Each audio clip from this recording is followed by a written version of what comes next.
Bonsoir. Bonsoir à tous. Merci de vous être déplacés pour la conférence pour honorer le Rav Frère. Je suis très ému. Rapidement, je vais pas vous faire un long speech. Je suis très ému. Au Hachem, on a la chance, c'est le privilège. Il faut vraiment le prendre comme ça, comme un privilège, d'avoir le Rav parmi nous ce soir. Pour toutes les personnes qui le suivent sur Internet, parce que c'est aussi son outil pour communiquer dans le monde, pas seulement en Israël ou en France ou en Europe. Pour toutes les personnes qui le suivent sur breslev.fr, vous savez combien on reçoit des enseignements tous les jours très riches qui nous renforcent, qui nous permettent de grandir. Quelques mots sur le Rav très rapidement. Le Rav s'est rapproché de Rabbi Nachman il y a plus d'une quarantaine d'années. Aujourd'hui, ça fait 27 ans qu'il vit en Israël, qu'il consacre toute sa vie, tout son temps, chaque seconde, autour de la pensée de Rabbi Nachman et pour diffuser son enseignement. C'est-à-dire que ça s'appelle la Hafatsa, ça s'appelle la diffusion, le fait de faire profiter ce qu'il a reçu, il le redistribue.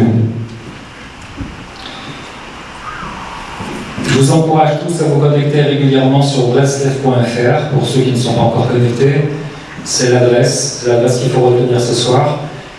Et bien évidemment, c'est là où vous pourrez puiser. Il y a plus de milliers de cours qui sont en ligne. Et pour tout le monde. Vraiment, ça concerne vraiment tout le monde, les jeunes, les moins jeunes, les plus vieux. Il n'y a pas de critères de référence pour se connecter et pour s'enrichir.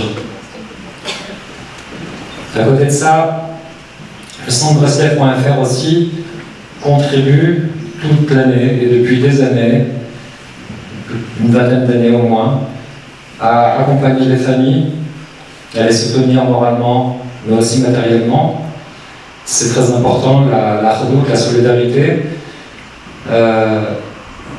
Voilà globalement, si vous voulez après, bien évidemment, pour ceux qui ont la chance d'aller à Ouman ou de se connecter au Shiurim du Rav, vous connaissez sa présence, sa force et sa volonté de toujours partager. Voilà, je ne vais pas rajouter grand-chose, vous pouvez vous connecter. Je vous remercie très sincèrement du fond du cœur de vous être déplacés ce soir. Vous savez qu'on a un programme construit sur toute la semaine. Il y a des rendez-vous dans les synagogues pour les hommes, pour ceux qui veulent prier. Demain après-midi, il y a un rendez-vous pour toutes les personnes qui le souhaitent, pour rencontrer le Rav de manière individuelle, pour avoir un conseil, prendre une bracha, raconter un instant de sa vie ou poser une question simplement. Ça se passera demain entre 14h et 17h Be'ezrat Hashem à la synagogue Birkat Kohanim. C'est 19 rue Jean Bourget, à Villeurbanne. C'est la choule du Rav Cohen Sedek. Donc il nous fait l'honneur de nous recevoir. Au Hachem, on est reçu dans toutes les synagogues par le Rabbi Raphaël Pinto, on sera aussi à Malherbe, on ira à Mizrahi, on est à Torah Temet. Bezrat Hachem, on attend encore une réponse ou deux comme ça, mais on veut vraiment partager la pensée de Rabbi Nachman, la diffuser Pourquoi? Pas simplement pour la diffuser, mais pour que chacun puisse trouver ce qu'il cherche et progresser. Voilà. À côté de ça, il y a un événement qui est le Shabbat plein, qui va être aussi un moment fort de ces 4-5 jours qui vont être là. Pour le Shabbat plein, aujourd'hui, au Hachem, on est très très très heureux. Pour nous, c'est une première d'organiser un événement comme ça. On arrive à rassembler plus d'une centaine de personnes qui nous accompagneront avec le Rav. Donc on va profiter pour Hachem. Il y a une belle Séouda. On est dans une bonne condition. On est dans les salons au Ciné à Villeurbanne. On a une belle prestation. Et Bezrat Hachem, on va passer un bon moment avec le Rav dans la Gdoucha. Vendredi matin, on sera aussi à Malherbe dans le deuxième minyan. Il y a un programme que j'ai relativement diffusé énormément. J'espère qu'il a été partagé. Si ce n'est pas le cas, vous m'interrogez, je vous donne le programme, je vous l'envoie. Pour le Shabbat, il reste quelques places. Donc s'il y a des personnes qui ne sont pas inscrites, qui souhaitent être inscrites ou enregistrées, il faudra me le dire ce soir, juste après la conférence. Je suis à votre disposition. Voilà, simplement, c'est ce que je voulais vous signaler. Je vous réitère mes remerciements. Je vous remercie le Rav et la Rabbinite de nous avoir accordé ce privilège de les avoir, de les recevoir. C'est très compliqué. Le Rav a des obligations. On est très fiers, on le remercie et je vous donne la parole tout de suite pour la conférence. Merci beaucoup, Mike, c'est bon à la peine. Bonsoir à tous et à toutes. Et je suis très ému de cet honneur grandiose de votre présence. Je remercie Mike pour son équipe, parce qu'il a une équipe, il travaille un peu dans l'ombre. Et c'est extraordinaire comment ils ont pris le projet à cœur et travaillé des semaines pour pouvoir permettre cet événement-là. Alors, Bezrat Hachem, comme Rabbi Nachman a dit, avec moi, personne n'a jamais perdu. C'est-à-dire tout celui qui a aidé, qui a participé à la diffusion des paroles de Rabbi Nachman. Alors, c'est sûr que ça va, Bezrat Hachem, amener la bracha, la Yeshua dans tous les domaines, tout ce que tout le monde a besoin. Et c'est un grand événement. Je remercie aussi les rabbinim de la ville qui tous ont soutenu ce projet-là. Et je remercie mon épouse qui est avec moi tout le temps, qui m'accompagne dans mes tournées et qui est toujours là en train d'assumer le background et toute l'équipe de Breslev.fr, plusieurs personnes qui donnent leur vie, leur jour, leur nuit, leur argent, leur santé, leur inspiration, tout pour qu'on puisse diffuser Baruch Hashem à des milliers de gens.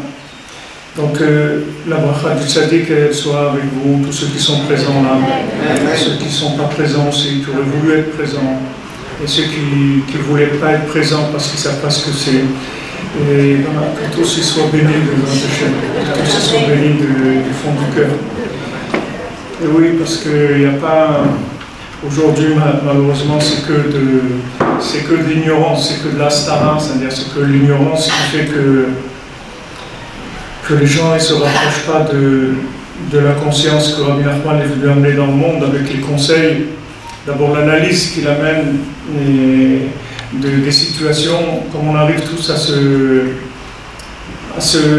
à voir combien il nous a compris, et combien il a donné les conseils qu'il fallait pour notre génération, pour la fin, puisqu'on se trouve à la fin, c'est-à-dire à la fin, c'est pas la fin, c'est la fin de cette époque, mais on va commencer quelque chose de beaucoup plus beau, quelque chose de messianique, quelque chose d'extraordinaire. Comme Rabbi Nachman a dit, à son époque, les tzadikim, ils ont vu que le monde était allé en faillite. Les tzadikim, ils ont beaucoup essayé d'amener le Mashiach à l'époque de Rabbi Nachman. Rabbi Nachman, il a insisté, il a envoyé des lettres aux tzadikim et il leur a dit arrêtez de précipiter la venue du Mashiach. Arrêtez de précipiter la venue du Mashiach. Parce que de précipiter la venue du Mashiach, c'est de l'égoïsme. C'est-à-dire que quand Mashiach va arriver, alors il va y avoir un arrêt par rapport à tout. C'est-à-dire qu'il n'y aura plus possibilité d'avoir part à cette venue du Mashiach. C'est-à-dire ceux qui auront participé, alors ils pourront profiter de cette lumière, et ceux qui n'auront pas participé, ils pourraient être au maximum, ils seront spectateurs, comme on dit, figurants, mais ils n'auront pas la possibilité de vivre vraiment cette lumière extraordinaire qu'Hachem va envoyer dans le monde. Et comme maintenant Hachem il veut que toute la créature, c'est-à-dire toute créature, toute la création, tout ce qu'il a créé, il veut que tout s'inclut dans l'infini et tout ait une part à l'infini. Donc Hachem il a envoyé Rabbi Nachman comme il a envoyé Moshe Rabbeinu, comme il a envoyé Rabbi Shimon Bar Yochai, ou le Harizal, ou le Baal Shem Tov. Il a envoyé Rabbi Nachman pour terminer comme Rabbi Nachman a dit, j'ai terminé et je vais terminer. C'est-à-dire quoi? Je vais terminer. C'est-à-dire Rabbi Nachman il a dit voilà, dans mes enseignements ils sont très élevés et avec chaque enseignement il y a une mélodie et il y a une danse. Maintenant j'ai révélé que l'enseignement, je n'ai pas révélé ni la mélodie ni la danse. Mais si je révèle la mélodie et la danse, le monde entier sera inclus dans l'infini. Les hommes, les animaux, les plantes, les pierres, tout, s'ils entendent cette mélodie, s'ils voient cette danse, alors tout serait inclus dans l'infini. Le but et l'engagement de Rabbi Nachman par rapport au monde, c'est de ramener absolument tout le monde vers Dieu. Que les gens ils soient juifs, qu'ils soient non-juifs, c'est pas ça qui fait la différence. Toute créature et toute chose qui a été créée par Hachem va retourner dans la parole d'Hachem d'où elle provient. Ça c'est le projet de Rabbi Nachman.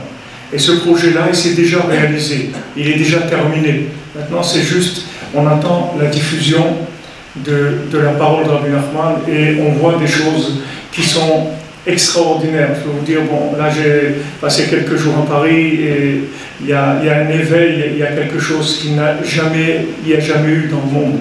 On était avec Stéban, avec le Besançon, chez Riek, Hachem lui envoie, les fois Shlema, Israël, Yitzhak, Ben Fortuné. Il a 43 ans exactement. Et c'était quelque chose, on était vus comme des gens un peu bizarres, comme ça, un petit peu bizarres. C'est-à-dire qu'en plus, comme le Besançon, c'est un artiste, un peintre, tout, alors ça augmentait encore plus le côté un peu bizarre. Bon, on disait c'est un artiste, et bon, ça fait partie un peu des artistes du monde juif. Petit à petit, les gens ils se rendent compte que c'est pas du tout une équipe d'artistes, c'est des gens qui sont très sérieux et c'est des gens qui sont engagés dans un processus messianique et que la diffusion des paroles de Rabbi Nachman, elle va amener la Géoula. On assiste aujourd'hui, vous voyez en Afrique, on a des groupes qui se sont créés dans plusieurs pays d'Afrique, que ce soit au Cameroun, en Côte d'Ivoire, au Gabon, au Togo. On a des centres Breslev partout. Maintenant, quand ils m'envoient des messages, les gens, ils me disent, Ravi frère, cette semaine, 200 ils sont devenus Breslev. Dans ce village-là, ils m'envoient la photo, vous voyez le village là, ils sont tous devenus Breslev. Qu'est-ce que ça veut dire? Tous les soirs, Tikkun Chatzot, Itbodedut, Tikkun Aklali en boucle, c'est-à-dire qu'ils s'arrangent que 24 heures sur 24, ça tourne le Tikkun Aklali, ça ne s'arrête jamais. C'est-à-dire toutes les communautés, elles s'arrangent que 24 heures sur 24, ils font Tikkun Aklali. Et voilà, ça prend de façon incroyable. C'est-à-dire qu'il y a un éveil qui est incroyable. Il y a beaucoup de pasteurs aussi protestants qui deviennent Breslev. Et j'ai eu des messages, ceux qui ont envie d'entendre et qui demandent, je renverrai le message. Vous allez voir, c'est poignant, c'est impressionnant de voir un pasteur protestant qui était pasteur pendant 25 ans et qui vous dit, voilà, sachez que cette Torah-là, elle commence à sortir, mais elle va incendier le monde entier. C'est le monde entier qui va se rapprocher des enseignements de Rabbi Nachman. Donc nous, notre responsabilité, notre devoir, c'est de diffuser, puisque maintenant, ces enseignements, ils appartiennent à tout le monde, à chacune d'entre nous. Et on doit absolument amener ce médicament à chacune, pour encourager, pour donner aux gens l'espoir, l'envie de vivre dans un monde qui se trouve complètement à l'envers. Complètement à l'envers. Et Baruch Hashem, les Neshamot, les âmes qui viennent aujourd'hui, ce sont des âmes qui sont très élevées. Et ce sont des âmes qui ne peuvent pas adhérer au mensonge, parce qu'elles sont tellement élevées qu'elles n'adhèrent pas au mensonge. Donc les systèmes éducatifs s'écroulent, les systèmes familiaux s'écroulent, tout le système s'écroule, parce que les gens, ils n'ont plus envie, c'est tout. Ils n'ont plus envie. Vous trouvez des jeunes par milliers qui n'ont plus envie. Ils n'ont plus envie d'aller à l'école. Avant, nous, quand on était petits, l'école, c'était quelque chose de très fort. Ça représentait vraiment quelque chose de très fort. Aujourd'hui, l'école, c'est rien du tout. Voilà, à Paris, il y a une dame qui est venue, une dame qui n'est pas juive, qui est une enseignante dans les écoles laïques. Et elle est venue pour m'encourager, pour me dire, écoutez, moi je vais vous parler des problèmes, et je sais que vous, quand vous allez entendre ces problèmes, après avec Rabbi Nachman, il y a quelque chose qui va sortir de tout ça. Je le sais. Donc elle est venue, elle m'a dit, voilà, on a des enfants qui ne veulent plus écouter. C'est-à-dire, elle m'a dit, je leur fais des examens. Au lieu de faire 1 heure l'interrogation, je leur donne 3 heures. Et je leur ai dit, bon, écoutez, vous faites l'interrogation chez vous à la maison, et je vous donne les livres, vous allez chercher les réponses pour l'interrogation, je vous dis déjà où ça se trouve. Ils n'ont pas fait les interrogations. Ça ne les intéresse pas. Quand on dit, mais tu sais, si tu fais les études, tu vas réussir. Je vais réussir quoi? Qu'est-ce que ça s'appelle réussir? Réussir, c'est quoi?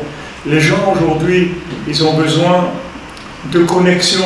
Les gens, ils ont besoin d'être aimés, d'être valorisés. D'être aimés et valorisés, c'est tout. Tout le reste, ça ne les intéresse pas. Tout le reste, ça ne les intéresse pas.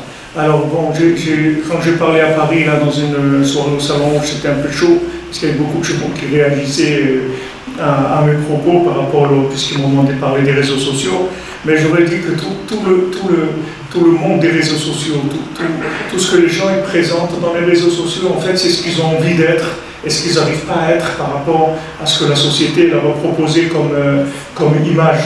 Donc dans les réseaux sociaux, ils présentent une image d'eux-mêmes qui leur plaît, c'est-à-dire voilà ce qu'ils ont envie d'être.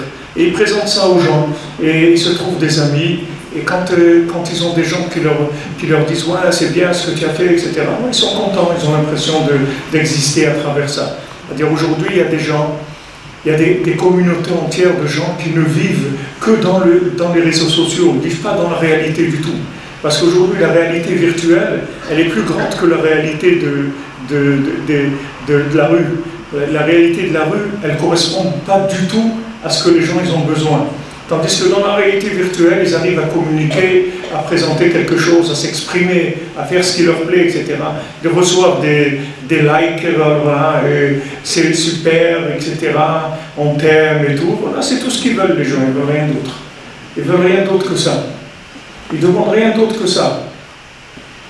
Je rapporte toujours les paroles de mon épouse Esther, que quand on avait des discussions, elle me disait, voilà, quand tu rentres à la maison, alors dis un mot gentil, dis quelque chose de bien, même si c'est pas vrai, j'en ai rien à faire que ce soit vrai. Pas grave que ça soit vrai. Dis la maison est bien, elle est bien rangée, c'est agréable, c'est bon, le manger est bon, c'est super, etc. Même si c'est pas vrai, même si tu le penses pas, on n'a rien à faire. Parce que ce qu'on a besoin, c'est de la mélodie de la chose. On a besoin de la mélodie, d'être considéré, d'être aimé, d'avoir fait quelque chose de notre vie. C'est la seule chose dont on a besoin. Pourquoi? Parce qu'on est des âmes, nos âmes, elles sont très très élevées. Comme on dit que sauf Maaseh de Marshava Trila, c'est-à-dire les âmes qui viennent aujourd'hui, vous avez l'impression que les gens, ils sont faibles, ils sont loin, mais c'est l'imagination, c'est-à-dire que vous ne savez pas que les gens qui sont aujourd'hui présents ici, et les gens qui sont dans le monde, dans la société, ce sont des âmes qui sont très très avancées. Donc ces âmes, Hachem il les a gardées pour la fin, de manière à pouvoir vivre ce que Rabbi Nachman il appelle Emet les Amito. Pas Emet, Emet les Amito, c'est-à-dire la vérité. Il y a une vérité de la vérité. Il y a la vérité et il y a la vérité de la vérité. Maintenant, aujourd'hui, la vérité, ça ne marche plus. C'est-à-dire que même si quelque chose est vrai, les gens, ils ne veulent pas une vérité, ils veulent une vérité vivante, pas une vérité qui soit une vérité théorique. Même si théoriquement, vous leur prouvez que c'est ça la vérité, c'est ça la vérité, ils ne vont pas adhérer. Ils veulent adhérer à une vérité qui vit, une vérité qui leur donne envie de vivre. Quand on entend à Hachem Yishmor des gens, des suicides, des choses comme ça, mais c'est horrible de voir ça. On entend des choses comme ça, mais c'est terrible. Quand on entend des choses, c'est un échec terrible pour nous. C'est un échec terrible pour nous. Quand on entend une personne qui se suicide, c'est un échec pour nous terrible, terrible. Parce qu'on sait que cette personne, en 5 minutes, on aurait réglé le problème. Elle ne serait pas suicidée. Comment on peut vivre des choses comme ça, être tranquille chez vous et vivre leur vie en sachant qu'il y a des gens qui souffrent, qui sont dans des dépressions terribles parce qu'ils n'arrivent pas à accrocher au système, rien ne les satisfait. Ils n'ont aucune satisfaction de tout ce qu'il y a, que ce soit l'argent, que ce soit tout, il n'y a pas de satisfaction. Donc comment on peut rester les bras croisés devant ça? Alors nous, dans le Hachem, qu'on a connu Rabbi Nachman dans une époque où vraiment c'était très controversé, que la plupart des gens n'étaient pas du tout d'accord avec ça. Et il n'y avait pas un endroit en France, à Paris, où les gens voulaient qu'on vienne parler dans les synagogues, où on disait non, vous comprenez, c'est pas notre façon de voir les choses.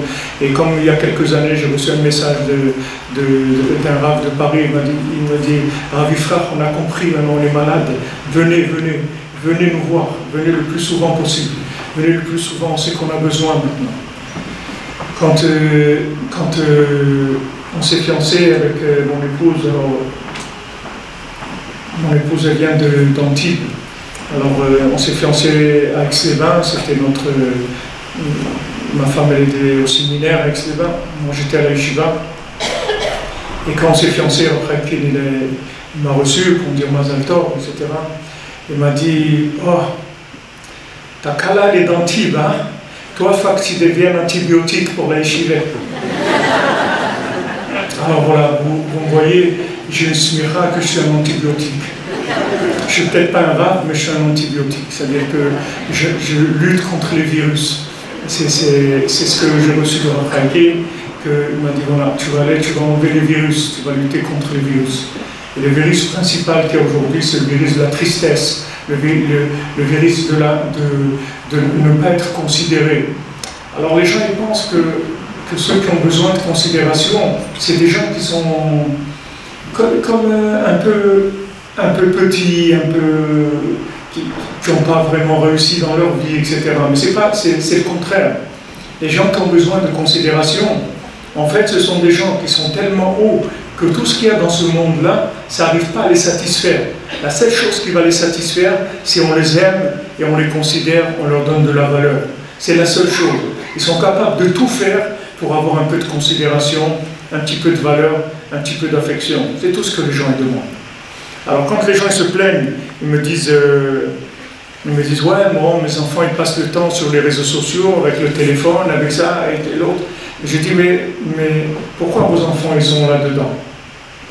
Ils disent ouais, nous on les éduque, on leur dit que c'est pas là, c'est pas comme ça qu'on se construit dans la vie, etc. Je dis mais ce discours-là, vous leur dites c'est pas ce qu'il faut faire, ça va servir à rien. C'est pas ça qu'il faut. Il faut que vous les aimiez plus que ce que vous les aimez. Il faut que vous leur consacriez plus de temps, plus d'affection, plus d'attention. Et si vous leur donnez ça, vous verrez qu'il n'y a plus de réseaux sociaux, il n'y a plus rien du tout. Parce que ce qu'ils vont chercher là-bas, c'est que des likes, c'est tout. Ils cherchent des gens qui vont leur dire « Waouh, t'es mignon, ta casquette elle va bien, ton truc il va bien, ton truc... » C'est tout ce qu'ils vont chercher. Tout le reste, ça ne les intéresse pas. Regardez tout ce qui se passe, ce qu'ils discutent dans les réseaux sociaux, il n'y a rien du tout. C'est que ça, c'est tout. C'est qu'un qui donne un peu de considération à l'autre. Et cette chose-là, elle est là depuis longtemps. Je me rappelle à Aix-les-Bains, à Frakin, à la Vachalom, une fois, il y a des gens qui étaient à Aix-les-Bains et des gens qui venaient faire la cure avec les bains pendant l'été, et il y a quelqu'un qui est venu voir le Rav, et à la Shalom, il lui a dit, Rafraki, j'ai un problème terrible et tout. Alors voilà, ma femme, elle regarde la télévision le Shabbat. Alors, transgresser le Shabbat, Hachem Nishma, regarder la télévision et tout. Il attendait que Rafraki lui dise, appelle-la tout de suite, je vais la sermonner, etc. Vous savez qu'est-ce qu'il a répondu, Rafraki? Il a dit, t'as qu'à faire le clown, hein, comme ça il ne regarde pas la télévision. Vous comprenez? C'est-à-dire que maintenant, vous voulez quoi? La personne, elle s'ennuie, d'accord? Vous ne l'intéressez pas. Et vous voulez qu'elle crève? Vous voulez qu'elle fasse quoi? Vous voulez quoi? Que la personne, elle meure? Qu'est-ce que vous voulez qu'elle fasse? Vous ne l'intéressez pas, c'est tout. Ce que vous dites, ça ne l'intéresse pas. Il n'y a pas d'attention, il n'y a pas de trucs intéressants. Et qu'est-ce que vous voulez que les gens y fassent? Alors les gens, ils se plaignent des réseaux sociaux. Mais les réseaux sociaux, c'est comme quand vous donnez la sucette à un bébé, c'est la même chose.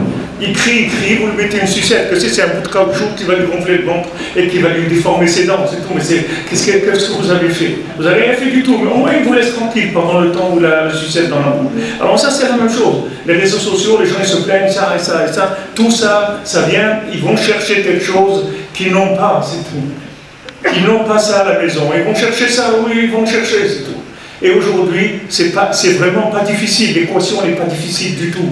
C'est-à-dire que maintenant, prenez du temps, occupez-vous de votre famille comme il faut, donnez-leur du temps, préparez-leur à manger, du bon manger, que les pères soient à la maison le soir, quand les enfants reviennent de l'école, que les pères soient là. Il n'y a pas d'alibi du business. Ah, moi je travaille. C'est un alibi. Cet alibi, je vous le dis déjà, il ne va pas passer. Après 120 ans, quand ils vont dire pourquoi vous n'êtes pas occupé de vos enfants, cet alibi, je travaille, ça ne va pas passer du tout. Je vous le dis déjà, enlevez-le parce que ça ne passe pas. Donc maintenant, quand les enfants rentrent à la maison, ou à 6 h du soir, il faut rentrer à la maison, c'est tout. Il faut rentrer à la maison. Rentrer à la maison, éteindre les téléphones, et maintenant on vit, c'est tout.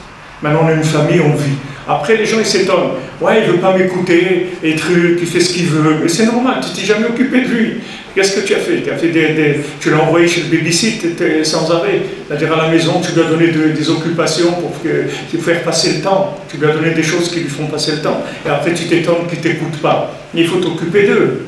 Il faut t'occuper d'eux. Aujourd'hui, la cellule familiale, elle a besoin de présence. La présence, c'est la base de tout, c'est-à-dire une fois qu'on a donné du temps et de la présence, même si on ne fait rien du tout, si qu'un père il est à la maison et il a éteint son téléphone et il est présent, il est assis à la maison, il ne fait rien du tout, uniquement ça, il va voir que automatiquement sa femme, ses enfants, ils vont parler avec lui, ils vont s'exprimer, ils vont lui raconter des choses, etc. Maintenant, s'il rentre et dorme, qu'est-ce qu'il a fait? C'est quoi la vie? C'est quoi cette vie? Voilà, Bezrat Hashem, c'est chez Chodesh Tov, on commence en Chodesh Kislev, et on reçoit la lumière de Hanouka. Cette lumière de Hanouka, elle va venir dans chaque foyer, Ishu Beto, comme on dit là à la fin, dans chaque maison, la lumière de Hanouka va venir. Cette lumière-là, c'est une lumière qui vient d'un niveau très élevé. C'est une lumière, c'est une fiole de lumière absolue qui va rentrer dans chaque foyer. Et la Torah nous dit Ish ou Beto, c'est-à-dire que cette lumière-là, il faut le vivre avec sa famille. Ce n'est pas une lumière qui vient que pour la personne qui fait la mitzvah d'allumer la Hanoukia. Il faut qu'il y ait sa famille avec lui. Sinon, la mitzvah, elle n'est pas complète. Et même dans la halakha, si quelqu'un il arrive tard, de voyage ou autre, qui rentre pendant Hanouka, et il veut allumer la Hanoukia, s'il y a tout le monde qui dort à la maison, il ne peut pas faire la bracha sur la Hanoukia. Parce que s'il n'y a pas un de ses proches qui est présent pour le perso du NES, c'est-à-dire pour montrer le NES, alors ça ne va pas marcher. Ça ne va pas marcher du tout. C'est-à-dire que la mitzvah, elle ne marche pas. On n'a rien fait. Même si on a allumé tout seul, ça n'a aucun sens. Et la Torah, elle nous dit, Max, s'il te plaît, il n'y a pas de courant là dans la prise. Peut-être c'est éteint. La Torah nous dit que si maintenant quelqu'un il arrive Shabbat et qu'il n'a pas assez d'argent, il a de quoi soit allumer le Ner Hanouka, soit allumer Shabbat, le Ner Shabbat, alors il doit allumer le Ner de Shabbat, pas le Ner de Hanouka. Pourquoi? Pour Shalom Bayit. Parce que Tout le lien de Hanouka, c'est d'amener du shalom dans la maison, c'est d'amener cette inclusion, c'est-à-dire de chacun dans la maison, que chacun il se sente faire partie de cette lumière-là que Hachem il envoie à ce moment-là. Donc on est dans, si vous voulez, les solutions. Les solutions ne sont pas compliquées, c'est-à-dire il n'y a rien de compliqué. La seule chose qu'il faut, c'est écouter et s'engager là-dedans. Et vous verrez, je vous garantis que si les parents ils rentrent à la maison tôt, les deux, le père et la mère, ils sont tôt à la maison, ils éteignent les téléphones, la maman elle fait à manger, toute votre vie elle va changer complètement. C'est pas compliqué, c'est très simple ce que je vous dis, mais seulement ça manque. La société elle nous a enlevé ça, elle nous a enlevé ce qui nous manque le plus. C'est ça qu'on a besoin. On n'a pas besoin d'autre chose. Même quelqu'un qui va manger 10 repas à l'extérieur, ça ne sera jamais les repas de sa maman. Jamais ça sera les repas de sa maman. Parce que dans les repas de la maman, il y a de l'amour, il y a quelque chose qu'on ne peut pas remplacer ça. On peut pas, il n'y a aucun catering au monde qui va vous remplacer ça. Ça n'existe pas. On a besoin de ça. C'est simple, c'est pas compliqué, mais vous verrez des changements énormes dans votre vie. Tout ce que Rabbi Nachman il donne, c'est des choses très simples. Il ne donne pas des choses compliquées. Mais le monde, il nous a rendus tellement fous qu'on est passé à côté de la vie. C'est-à-dire, on ne sait même plus qu'est-ce que c'est la vie. On court derrière des choses en pensant qu'avec ça, on va se réaliser. Ça, on va se réaliser. L'éducation, les enfants, ils vont apprendre, ils vont étudier, ils vont faire des choses, des situations, des trucs et tout. Après, il y a des blocages, des bugs. Qu'est-ce qui se passe? Il n'a plus envie. Combien de gens me disent, voilà, en 3e année, il arrête les études. La 3e année, il va finir, il a arrêté, il n'a plus envie. Maintenant, je vous dis, voilà, quelqu'un qui n'a plus envie, allez-y, donnez-lui envie. Moi, je vous défie, allez-y. Allez-y. Quelqu'un qui n'a plus envie, donnez-lui envie maintenant. Donnez envie, donnez le ratson, dans le vouloir vivre, vouloir construire, vouloir faire quelque chose. Donnez-lui envie. Vous allez voir que vous n'allez pas arriver. Excusez-moi une minute, parce qu'on a eu un problème de...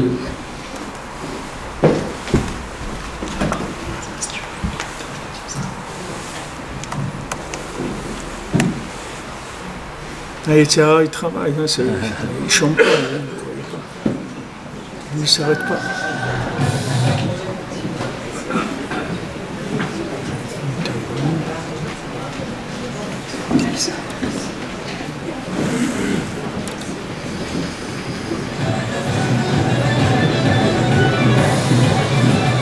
C'est bien, tu peux nous dire.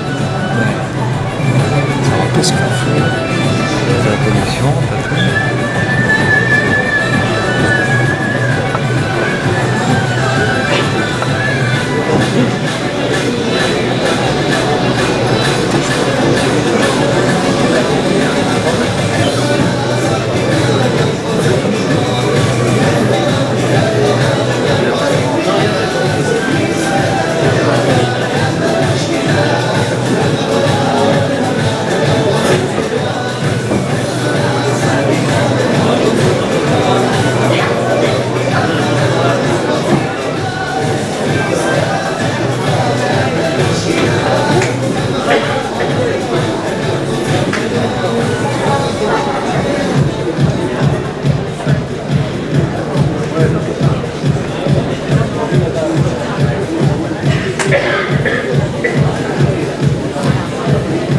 Pendant l'interview, je me permets de proposer, on n'a pas emmené grand-chose, mais on a emmené de l'eau pour les personnes qui ont soif. Et je rajoute une chose que j'ai probablement oublié tout à l'heure, c'est de remercier bien sûr tous les copains qui m'ont aidé et accompagné pour monter le projet. Je ne vais pas les nommer parce qu'il y a beaucoup de monde. Et je voulais remercier aussi, par contre ça en particulier, mes filles et mon épouse. Voilà. Et Thierry, bien évidemment, Thierry Chekroun, qui a l'initiative, bien évidemment, du projet, qui nous a lancé une offre il y a 1 mois et demi en arrière et qu'on a récupéré au vol. Et au Hachem, c'est le résultat, il est là ce soir.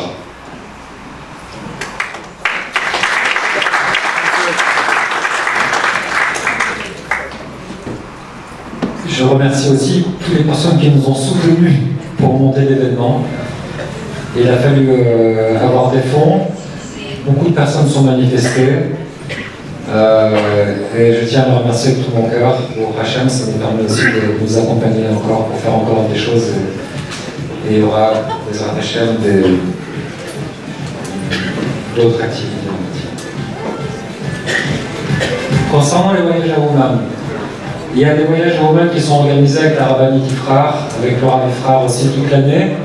Il faut simplement vous connecter sur le site breslev.fr pour être informé de ces voyages-là, pour vous inscrire, reconnaître les modalités. Le voyage à Ouman, bien évidemment, c'est quelque chose qui peut carrément vous apporter un supplément d'âme. C'est-à-dire ce supplément d'âme, c'est-à-dire cette envie de progresser, de se remettre en question, de s'identifier.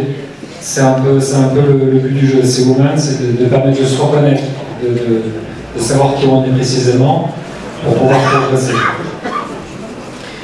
Rabbi Nachman, il a fait des promesses, plusieurs promesses. La promesse principale, bien évidemment, c'est que toute personne qui se rendrait sur son Tzion à Ouman, sur son Kever Ouman, qui réciterait le Tikkun Nathalie, qui donnerait la Tzedaka à sa mémoire, sera sauvé par tous ces... toujours sera sauvé, sera accompagné par tous les moyens. Une dernière chose, c'est que, comme on voit, le Yetzer il travaille, le Yetzer il nous empêche, il ne veut pas nous laisser progresser, il ne veut pas nous laisser profiter des enseignements du Rav. On va y arriver, les Hachem. Le Yetzer il nous a fait un seul coup. On a 40 kilos de livres, 40 kilos de livres qui sont bloqués en douane, qu'on aurait dû récupérer pour vous proposer ce soir de magnifiques livres de la Rabbanit et du Rav, et pour lesquels on n'a pas réussi, d'un point de vue administratif, à récupérer ces livres. On va les avoir bientôt, probablement, on va les avoir. Je lance ça comme ça, on communiquera bien évidemment à toutes les personnes qui sont connectées, soit par le Rav, soit par mes coordonnées, de faire une vente. Je pense qu'on organisera une vente ou une réunion pour vous présenter tous les livres et les mettre à votre disposition. C'est pas défini, on programmera ça sur décembre, Hanouka peut-être faire un événement à Hanouka, une idée.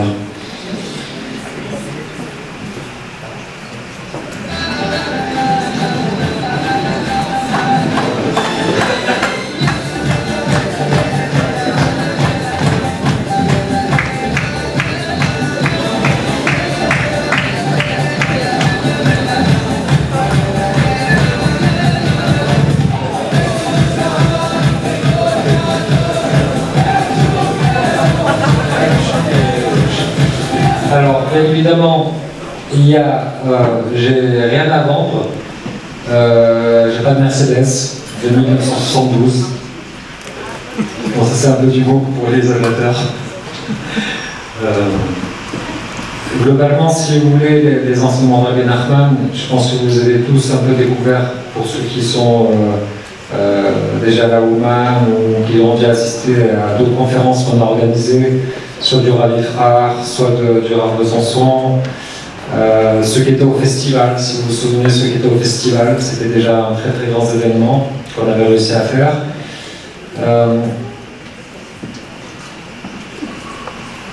Les choses sont simples, on nous demande simplement d'avoir une foi, de développer de la Emouna, et bien évidemment de faire les choses dans toute simplicité.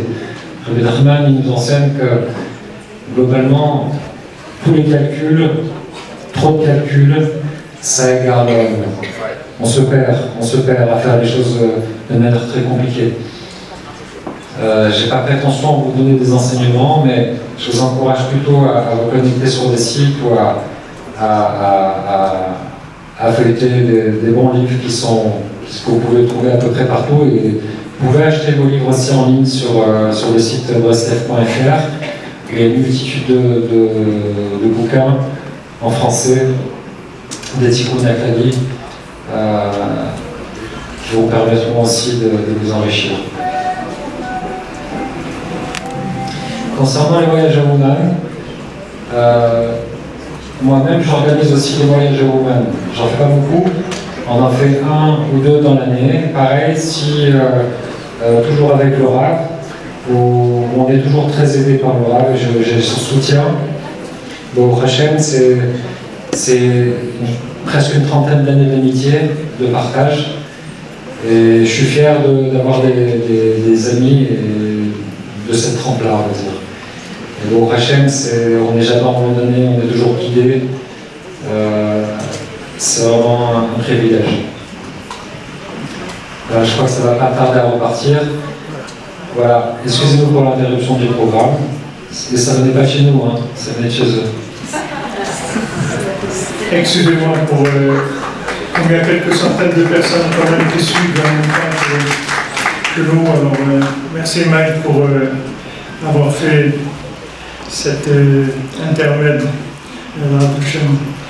Alors voilà, ce que je voulais vous dire, c'est que Rabbi Nachman est venu, il a dit voilà, Breslev c'est Lev Bassar, c'est-à-dire un cœur de chair.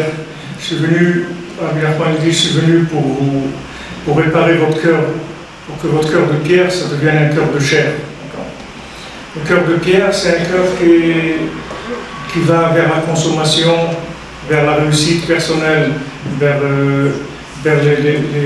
l'ego, vers l'argent, beaucoup d'argent. Avoir plus d'argent, ça veut dire qu'on est mieux. Si on a plus d'argent, on est mieux. Si on a fait plus d'études, on est mieux. Si on a plus, et on est mieux. Donc il faut savoir que notre exil dans lequel on vit, c'est l'exil de Esav. On est passé par, c'est le 4e exil du Ham Israël et c'est le dernier exil, l'exil de Esav. Et dans l'exil de Esav, c'est la réussite, elle se mesure par rapport à la quantité, pas par rapport à la connexion. Et quand on dit Yadaim Yedei Esav, Kol Kol Yaakov, on voit que Esav, quand il rencontre Yaakov, il lui dit Yesh Rav, moi j'ai beaucoup. Et Yaakov lui dit moi j'ai tout. Moi, Yesh Kol, moi j'ai tout. Kol, c'est aussi une valeur numérique de 50, et on essaiera de parler après de ce que ça représente 50. C'est-à-dire j'ai tout. Et Jacob, il a dit j'ai tout. Ne regarde pas si matériellement j'ai des manques. Sache que moi j'ai tout, parce que j'ai la connexion. Donc du moment où j'ai la connexion, j'ai tout. Maintenant, s'il n'y a pas la connexion, alors il n'y a rien, même s'il y a beaucoup. Quand dans la maison, vous pouvez amener beaucoup de matérialité, vous pouvez acheter un bel appartement, mais des cadeaux tous les jours. Mais ce que la famille, elle veut, c'est de la connexion. La famille, elle ne veut pas de la quantité de choses. Il y a des besoins pour fonctionner, ok, les besoins sont les besoins. Mais les besoins de fonctionnement, ce n'est pas ça qui va donner le bonheur. Le bonheur, c'est uniquement la connexion, c'est-à-dire le lien qu'il y a. S'il y a un lien, si on est important l'un pour l'autre, si on est important, si nos enfants ils sont importants, si notre conjoint est important, si on a de la compassion, si on pense à des petits détails, des petites choses. Il y a des petites choses qui montrent qu'on a pensé vraiment à la personne. Ce ne sont pas des choses qui sont quantitatives. Alors que ça, lui, il se base que sur la quantité. Dans la Gemara dit qu'à la fin des temps, et ça, il va venir quand il va y avoir le moment de la résurrection des morts. Alors Esav, il va venir, il va demander un salaire à Hachem, parce que Esav, c'est la première nation du monde, c'est la nation la plus puissante du monde. Donc Hachem, il va l'honorer en premier en lui demandant qu'est-ce qu'il veut. Donc il va demander à Hachem pourquoi moi tu m'as pas donné ce que tu as donné en Israël. Moi aussi j'ai fait de belles choses et j'ai construit dans le monde et j'ai fait beaucoup d'argent et beaucoup de choses. Alors Hachem, il va lui dire l'argent, il ne t'appartient pas, l'argent, il m'appartient. Li a kesef d'Azahav, Hachem lui dit. L'argent et l'or, ça m'appartient à moi. Tu n'as le droit de prendre dans la caisse que si tu vas faire des choses pour la Torah, pour Hachem. Mais sinon, tu n'as pas le droit de prendre plus d'argent que ce qu'il faut pour vivre. Tout ce que tu prends au-delà de ça, si ce n'est pas pour faire la Torah, de la diffusion, des mitzvot, donner aux gens qui ont besoin, soutenir la famille, ceux qui sont dedans pour qu'ils puissent faire Shabbat, tu n'as pas le droit de prendre. Et si tu prends, tu t'appelles un voleur. Donc Hachem, il va dire à Esav, tu es un voleur en fait. Tu es un voleur parce que tu as utilisé des choses alors que je t'avais dit, moi j'ai donné tout ça uniquement à condition que tu l'utilises pour dévoiler ma parole dans le monde, mon honneur dans le monde. À ce ce moment-là, je te donne tout l'argent qu'il faut par rapport à ce que tu dois faire. Mais si maintenant tu prends de l'argent, et cet argent tu l'utilises pour acheter une 3e voiture, une 5e maison, un 3e immeuble, un 10e immeuble, où tu vas aller avec ça? Tout ça, tu vas le laisser de toute façon. Alors, tu as fait quoi dans ta vie? Tu as fait quoi avec cet argent? Tu n'as pas le droit. Tu n'as pas le droit de prendre cet argent-là. Tu n'as pas le droit de profiter de ce monde, de prendre des choses de ce monde, si elles n'ont pas un lien avec la finalité, avec l'au-delà.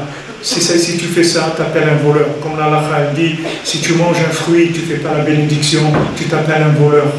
Même si tu as payé le fruit. Parce que toute la raison pourquoi Hachem il a fait que tu as besoin de manger un fruit, c'est pour que tu fasses une bénédiction, c'est tout. C'est pas pour le fruit. Hachem peut te faire vivre sans fruit, sans manger, sans rien du tout. Hachem il n'a pas besoin de mettre un système comme ça, avec tout ce que ça représente. Mais Hachem il va devant la personne, il crée des centaines de fruits, avec tous les goûts, tous les parfums, pour tout le monde, que tout le monde, comme on dit, en ait à son goût. Et tout ça parce qu'il va entendre une bénédiction, que tu dises, va au Hachem, et le c'est tout ça, il a fait pour entendre ça. Du moment où tu as dit ça, tu as acquis le fruit, c'est-à-dire le fruit il t'appartient, et le fruit il va te donner toutes les énergies spirituelles qu'il a en lui, toute la divinité qu'il a en lui, le fruit, il va te la transmettre. C'est pas qu'Hachem il veut pas d'ascétisme, Hachem il veut qu'on consomme, mais qu'il veut qu'on consomme avec la connexion à Hachem. La consommation sans connexion, elle ne vaut rien du tout. C'est destructif. Nos sages ils nous disent que si maintenant tu vas au marché et tu vois un beau fruit ou un beau légume ou quelque chose qui t'attire, si tu ne l'achètes pas et si tu ne le manges pas, alors tu donneras des comptes pourquoi tu n'as pas acheté ce fruit-là. Pourquoi ce fruit t'a attiré? Parce que ce fruit t'appelle, en fait.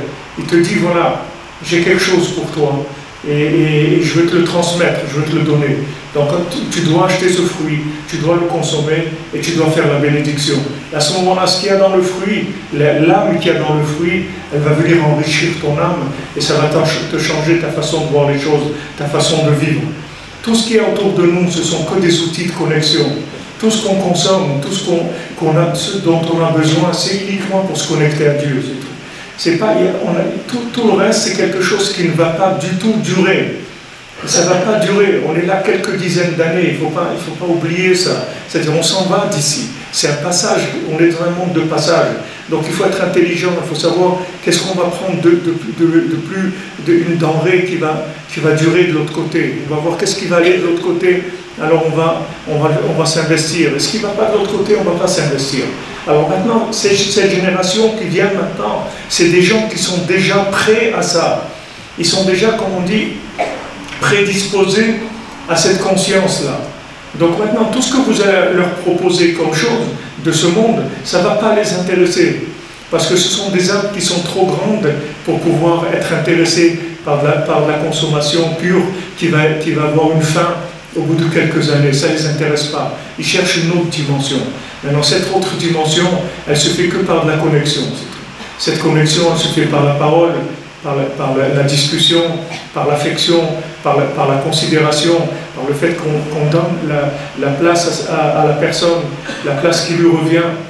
Comme j'ai dit à Paris, que ça a aussi beaucoup bougé des gens. Il y a beaucoup de gens qui n'étaient pas d'accord. On dit que, en fait, les gens, ils éduquent les enfants d'après ce qu'eux, ils ont envie que leurs enfants y soient. Mais la Torah, elle te dit, la Torah, elle dit, tu dois chercher qui est ton enfant et tu dois l'éduquer selon ce qu'il est, pas ce que toi, tu veux qu'il soit. Maintenant, toi, tu veux que ton fils il soit au Maroc, je me rappelle, il y avait médecin, avocat, dentiste et, je ne sais pas, banquier, mais à part ça, tout ce qui n'est pas ça, c'est pas la peine, c'est des clochards, ils ne valent rien du tout, c'est-à-dire même pas la peine de parler. Si vous dites à vos parents, tu sais papa, j'ai envie de devenir musicien, quoi? Musicien? Il sait le musicien, il est comme ça, le truc, c'est quoi ça, d'un musicien? C'est rien du tout. S'il faut, avocat, médecin, chirurgien, dentiste, truc, ça c'est quelque chose. Hein? Parce que les parents, ils font des projections sur leurs enfants de ce qu'ils ont envie.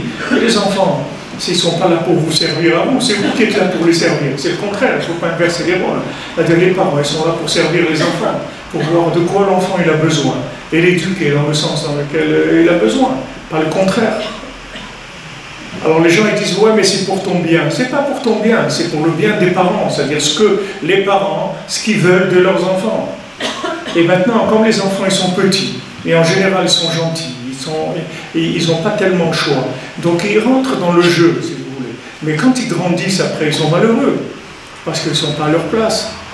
Vous savez combien d'élèves que j'ai qui ont en général, c'est à partir de 50 ans que ça commence à craquer un petit peu. Il y a des gens, c'est 40, mais à partir de 50 ans, j'ai des élèves qui sont des sommités dans la médecine, des sommités, des gens qui font des conférences dans le monde, dans des domaines médicaux. Et ces gens-là, qu'est-ce qu'ils font à côté? Ils font de la musique, ils font de la guitare, ils composent des chansons, etc. Et ils me disent, moi c'est ça que je voulais faire de ma vie. Je voulais pas être une pointure dans la médecine, c'est pas ça que je voulais. Moi je voulais composer des chansons, faire de la musique et tout. Mais ça, les gens ils laissent pas passer, parce qu'ils ont des critères de ce qui s'appelle la réussite. Mais la réussite, il faut qu'elle soit par rapport à l'individu lui-même. Une fois, il y a le Rav Jacobson en Israël qui s'occupe de l'éducation des enfants. Alors une fois, il a reçu un enfant qui avait des problèmes à l'école, etc. Et en parlant avec lui, il a dit qu'est-ce que tu veux faire dans ta vie? Il dit, je veux gagner de l'argent. Je veux gagner beaucoup d'argent. Il dit, pourquoi tu veux gagner beaucoup d'argent? Il dit, pour acheter une belle voiture, pour acheter une Volvo. Alors, il lui dit, pourquoi tu veux une Volvo? Il lui dit, parce que son père c'est un rave, un monsieur important. Il dit, parce que la seule fois que j'ai vu mon père joyeux vraiment, c'est quand il a acheté la Volvo. Vous comprenez? Alors le père, il va acheter la Volvo, et il va dire à son fils, il faut étudier la Torah, hein, il faut étudier, attention, hein, le truc c'est étudier la Torah. La personne, elle n'est pas elle-même déjà un exemple de ce qu'elle est en train de dire, et en plus, elle veut que non, l'enfant il soit plus exemplaire que ce que les parents ils sont. Mais ça ne marche pas. Ça ne marche pas. Et aujourd'hui, les enfants, c'est pas ce que c'était avant.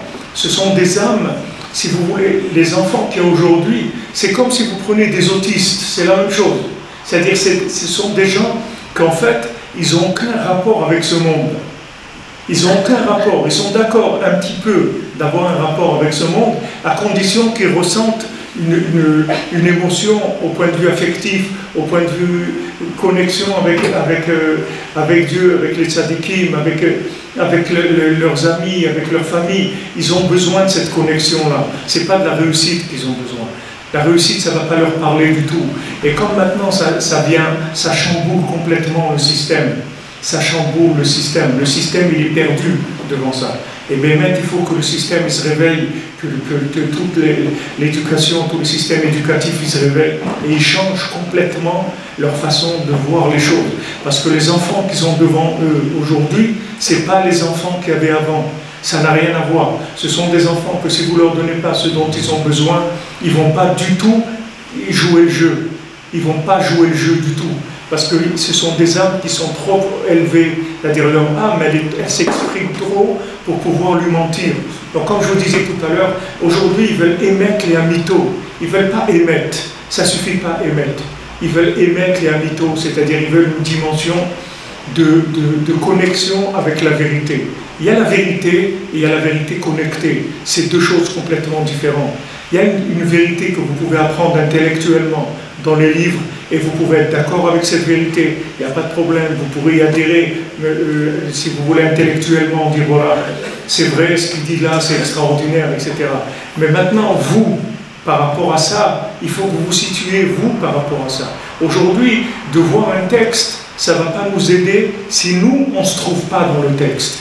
Je vais étudier un texte que si le texte, il parle de moi, si le texte, il ne parle pas de moi, je ne vais pas étudier le texte.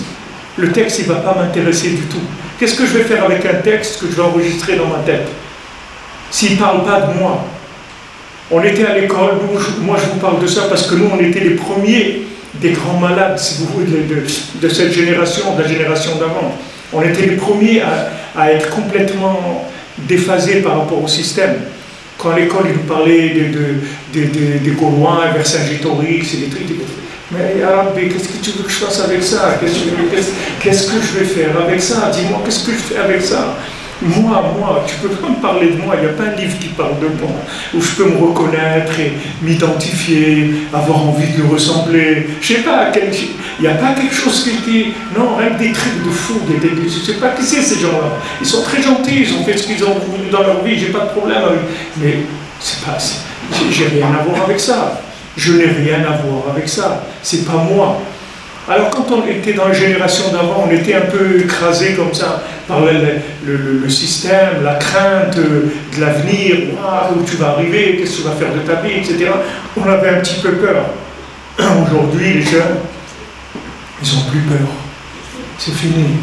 Quand quelqu'un est à chemichement, il est capable de se suicider en laissant une famille, en laissant des choses, ça veut dire que les gens n'ont plus peur, c'est fini. La douleur, elle est trop forte. On avait peur quand on n'avait pas trop mal, mais maintenant qu'on a mal, c'est fini. Comme on dit en Eretz Israël, il y avait une dame qui était enceinte et quand elle était chez son médecin, son gynécologue, alors elle lui disait, moi je ne crois pas en Dieu, moi je crois dans les lois, les forces naturelles, c'est tout.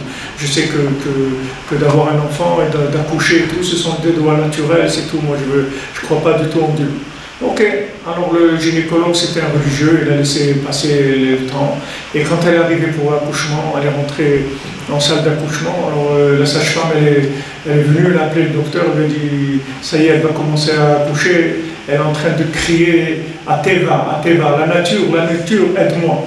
Alors ils ont dit au gynécologue, il faut venir. Il a dit non, c'est pas encore le moment. Et un moment après, quand la douleur elle est montée, elle a commencé à crier Hachem, aide-moi. Et il a dit maintenant elle va accoucher. Vous comprenez? C'est-à-dire que tant que ça fait pas, tant que c'est des petites douleurs, des contractions un petit peu comme ça, ok, une contraction toutes les 5 minutes ou toutes les 10 minutes, là, on peut dire ce qu'on veut. C'est-à-dire c'est encore des messages enregistrés dans le cerveau. Mais quand la douleur arrive à son paroxysme, alors là c'est le Emet Leamito qui sort. C'est fini. Tout ce qu'on a rentré, tout le cinéma qu'on avait dans la tête, tout ça, ça s'en va. C'est fini. Alors on va directement au principal, comme on dit. On va à l'essentiel directement. C'est ce qu'on est en train de vivre aujourd'hui. Et Baruch Hashem qu'on vit ça. Parce que ça veut dire qu'on est dans la fin. C'est-à-dire que tout le mensonge ne va plus marcher. Il ne va plus marcher dans n'importe quel domaine, que ce soit toutes les religions, tout ce qu'il y a dans le monde. Les gens ils cherchent de la vérité connectée. Ils ne veulent plus de la vérité théorique. La vérité théorique, ça ne nous intéresse plus. On veut de la vérité où je vis dans cette vérité-là. Sinon, ça ne m'intéresse pas. Rabbi Nathan, qui était le plus grand élève de Rabbi Nachman,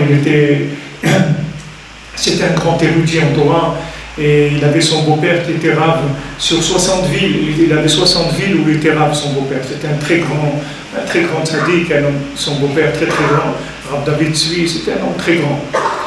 Et il lui a proposé à Rabbi Nathan, comme il n'avait pas de parassa, il lui a dit, je te donne une ville, que tu sois rave dans cette ville-là. Alors Rabbi Nathan, comme il ne faisait rien sans demander à Rabbi Nachman, il a demandé à Rabbi Nachman, est-ce que voilà, j'ai une proposition pour être rave et tout, est-ce que c'est bien?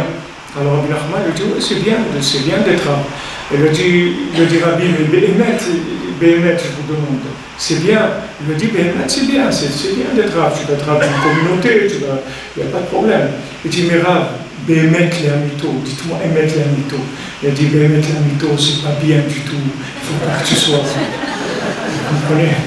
C'est-à-dire que maintenant, les gens, la jeunesse qui vient, ils cherchent Emet Leamito. Vous pouvez plus leur vendre des choses qui sont vraies seulement. Vous pouvez leur dire, ouais, mais nos grands-parents, ils avaient minade de ça, ou nos parents, ils avaient... Il y a plus, ça marche plus. Il faut que vous ameniez une vitalité avec la chose. Quand vous donnez le message, il faut qu'avec le message, vous donniez la vitalité du message. Sinon, le message, il ne va pas passer.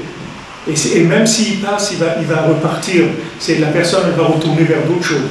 Si vous voulez que le message il passe vraiment, il faut que d'abord vous viviez le message et que vous vous débrouillez à faire vivre le message à la personne à laquelle vous voulez transmettre la chose. Aujourd'hui, vous ne pouvez plus transmettre des enseignements en étant autre chose que l'enseignement. Si vous n'êtes pas passionné de votre enseignement, ce n'est pas la peine d'enseigner. Parce que non seulement vous perdez votre temps, mais en plus vous massacrez les enfants. Parce que quand un enfant, il a un enseignant qui ne vit pas la matière qu'il enseigne, il n'y a rien de pire au monde que ça. Parce qu'il enseigne la matière, mais elle est vide. Elle est vide. Il enseigne en fait que l'emballage de la chose. Il n'enseigne pas la chose. Alors vous voyez que lui vous enseigne quelque chose, il n'est pas concerné par cette chose-là. Il n'est pas concerné. Aujourd'hui, le monde doit se mettre à sa place. C'est-à-dire on retourne vers le monde au moment de sa création, où Hachem il a créé l'arbre de vie avant de créer l'arbre de la connaissance. Moi je dis tout le temps ça aux gens. Pour apprendre la médecine, pour faire des études de médecine, il faut être médecin. D'abord je suis médecin, après je vais faire des études de médecine. Mais je ne fais pas des études de médecine pour devenir médecin. Parce que toutes les études de médecine que je vais faire, ça ne va jamais me donner envie de soigner les gens. Si maintenant j'ai envie de soigner les gens, j'ai envie de soulager les gens, je sens la douleur de quelqu'un qui dit ah, comment je pourrais vraiment soigner les gens qui sont malades, les soulager et tout, alors on te dit viens à l'école, tu vas apprendre comment on fait. Mais d'abord, il faut que tu vives la chose. Après, on va passer dans la technique. Mais d'abord, tu vis la chose. Mais les gens, ils croient que c'est en forgeant qu'on devient forgeron. C'est pas vrai. C'est en étant forgeron qu'on peut apprendre à forger. Si quelqu'un n'est pas forgeron, jamais il va apprendre à forger. Et même s'il sait forger, même si c'est un super forgeron, c'est rien du tout. Ça ne va pas marcher. À un moment, il y aura un problème et il va y avoir des conséquences graves. C'est pour ça qu'aujourd'hui, on est entouré de gens qui font n'importe quoi. Regardez, Hachem nous montre, vous avez les ministres qui sont pour l'honnêteté dans les impôts et tout, c'est eux qui ont le plus arnaqué les impôts dans le pays. C'est-à-dire celui qui est ça, c'est lui le pire, il est le pire dans la chose, le poste qu'il a. C'est-à-dire la personne la plus pervers dans le domaine où elle est maître, c'est là où elle est le plus pervers. Et ces gens-là, ils vont enseigner aux autres à payer leurs impôts. Celui que lui, il a détourné des millions, c'est lui qu'on a mis ministre. Pourquoi c'est comme ça? Avant, c'était pas comme ça. Avant, c'était pas comme ça.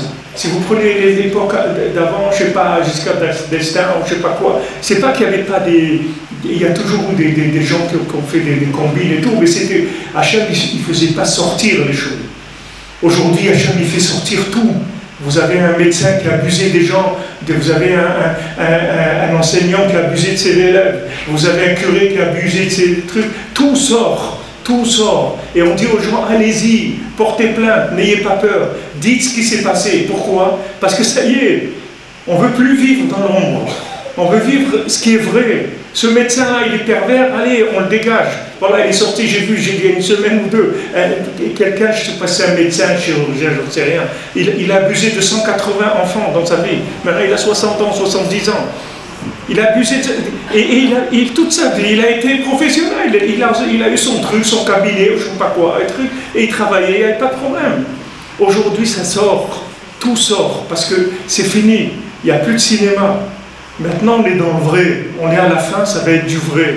Il n'y a que le vrai, mais le vraiment vrai, pas la façade du vrai, le vrai de l'intérieur. Et le vrai de l'intérieur, une personne, elle n'aura pas le droit de prendre un poste si elle n'est pas elle-même déjà la personne qui va avec ce poste-là. Si elle ne vit pas ce poste-là, elle ne le sera pas. Et quand on a eu la Torah, c'est ce qu'on a dit. On a dit Naaseh venishma. D'abord, on va faire, c'est-à-dire on va être la chose, et après on va apprendre la chose. Mais on ne va pas apprendre quelque chose qu'on n'est pas. Tu vas apprendre un métier, tu n'es pas de ce métier. Alors, combien d'années tu vas faire semblant que ça te concerne? Combien d'années tu vas pouvoir faire semblant? Alors avant, les gens ils faisaient plus ou moins semblant, ils étaient malheureux, ils allaient, le soir, ils jouaient à la pétanque, ou ils faisaient n'importe quoi pour se détendre, boire un pastis, ou aller, je sais pas, faire n'importe quoi à côté pour détendre les nerfs par rapport à la journée qu'ils ont eue.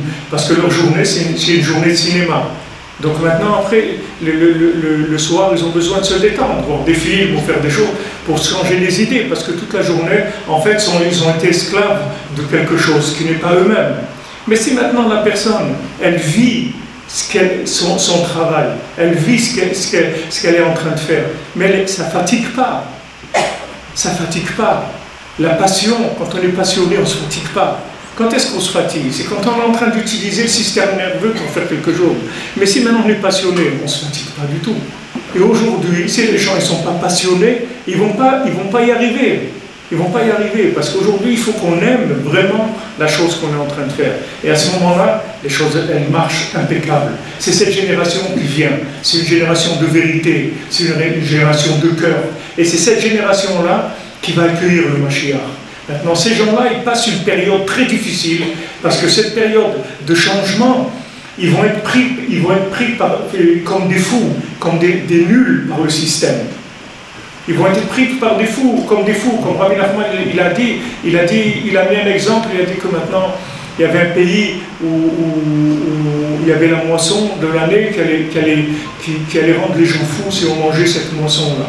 Alors, son premier ministre, il est venu, il a dit au roi, regardez, la moisson de cette année, le blé, il va rendre les gens fous.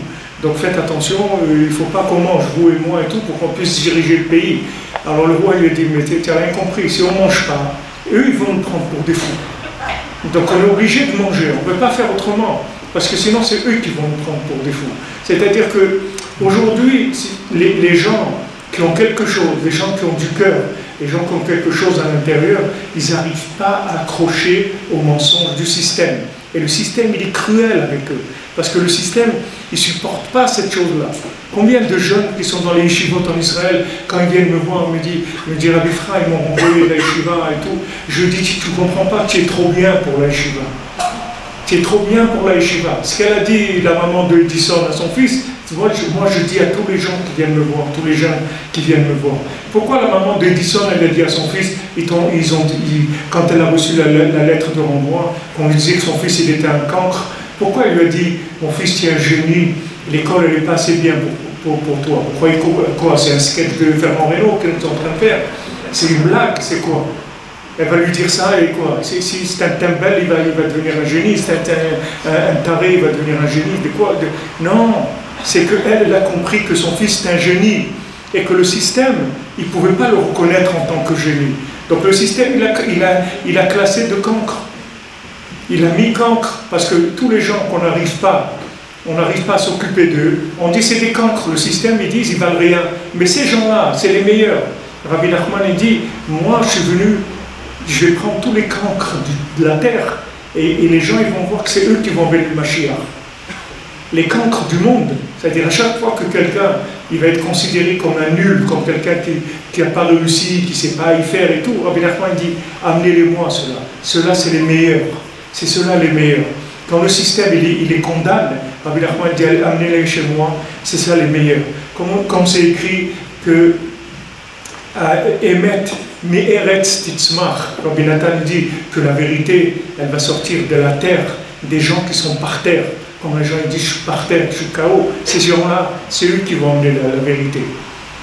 Les gens qui vont emmener la Géoula, c'est les gens que le système il les accuse d'être nuls. C'est ces gens-là. Quand on vous dit ouais, tu n'es pas capable, tu as des défauts, tu es comme ci, tu es comme ça, on veut nous casser. Sachez que quand le système il veut vous casser, il faut que vous renforciez, parce que ça veut dire que vous avez quelque chose d'extraordinaire et que le système il ne veut pas laisser vivre cette chose-là. Parce que le système il entretient que le cinéma, c'est tout. C'est Hollywood, c'est tout le cinéma. Le Hollywood, c'est tout. Le monde, c'est Hollywood, c'est le cinéma. Ceux qui arrivent à bien jouer, alors ils s'en sortent. J'ai dit hier soir, comment ça se fait que maintenant, comment ça se fait que France Télécom, il y a eu des dizaines de suicides? Alors le PDG dit, ben, c'est quoi? Une personne a un problème, deux, tous ces gens-là, ils ont tous des problèmes. Tous ces gens-là, c'est tous des malades. Et comme ça, ils sont tombés à France Télécom. Tous les gens qui sont suicidaires, ils ont trouvé France Télécom. Ils ne pouvaient pas trouver ailleurs. C'est là-bas qu'ils sont tombés. Ça veut dire quoi?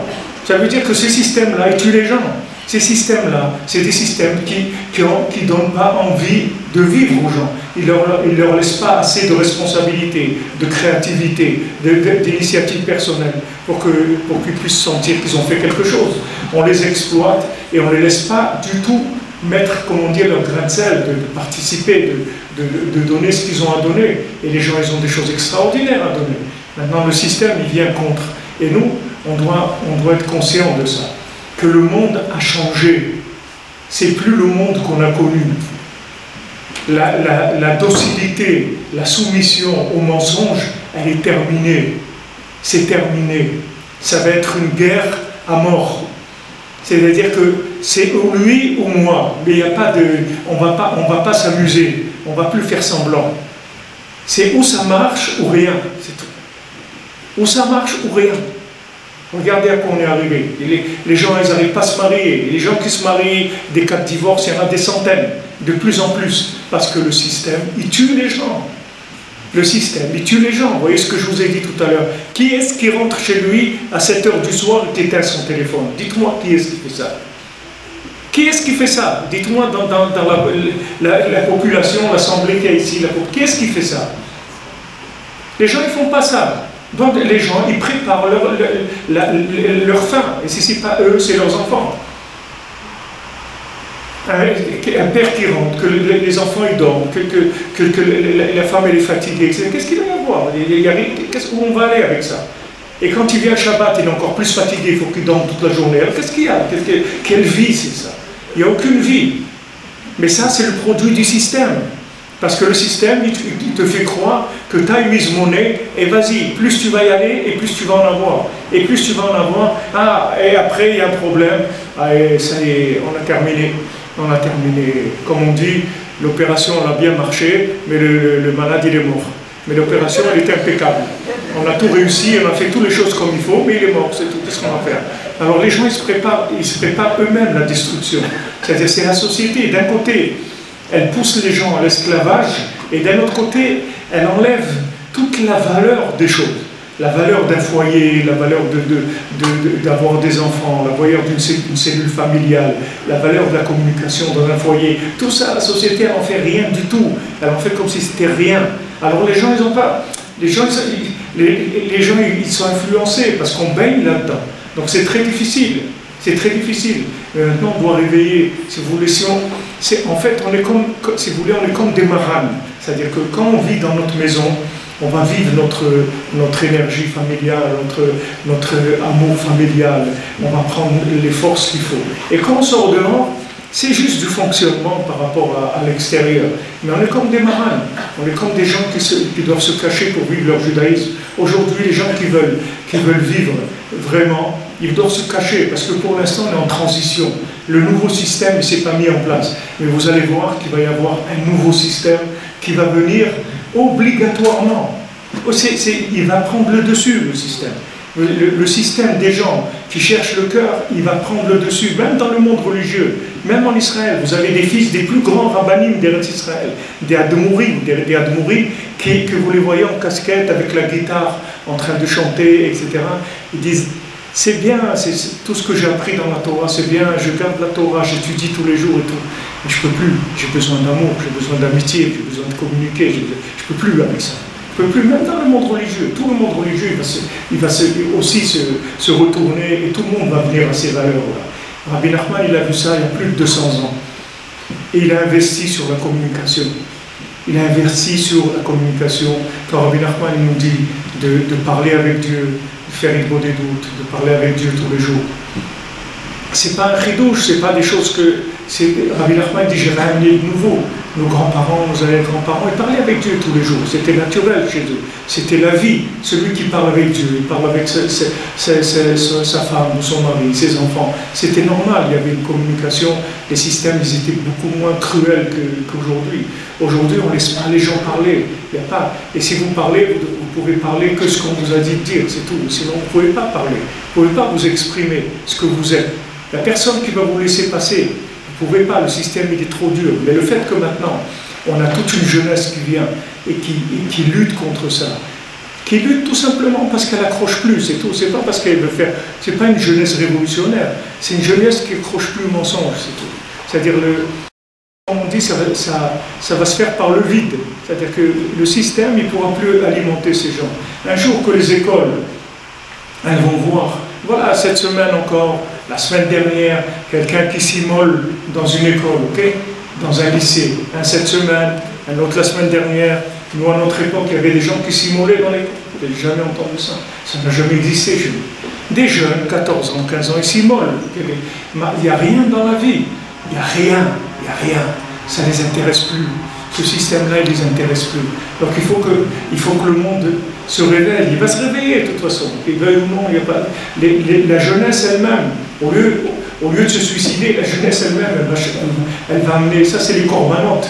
Comme ils disaient en Israël, corbanotes du shalom, mais les corbanotes du système. C'est-à-dire que ces gens-là qui ont le plus de cœur, qui sont le plus sensibles, qui sont le plus vrais, ils ne trouvent pas avec qui communiquer. Donc ils mettent fin à leur vie. Mais ça, c'est les gens qui sont les plus sensibles, les gens les plus avancés qu'il y a.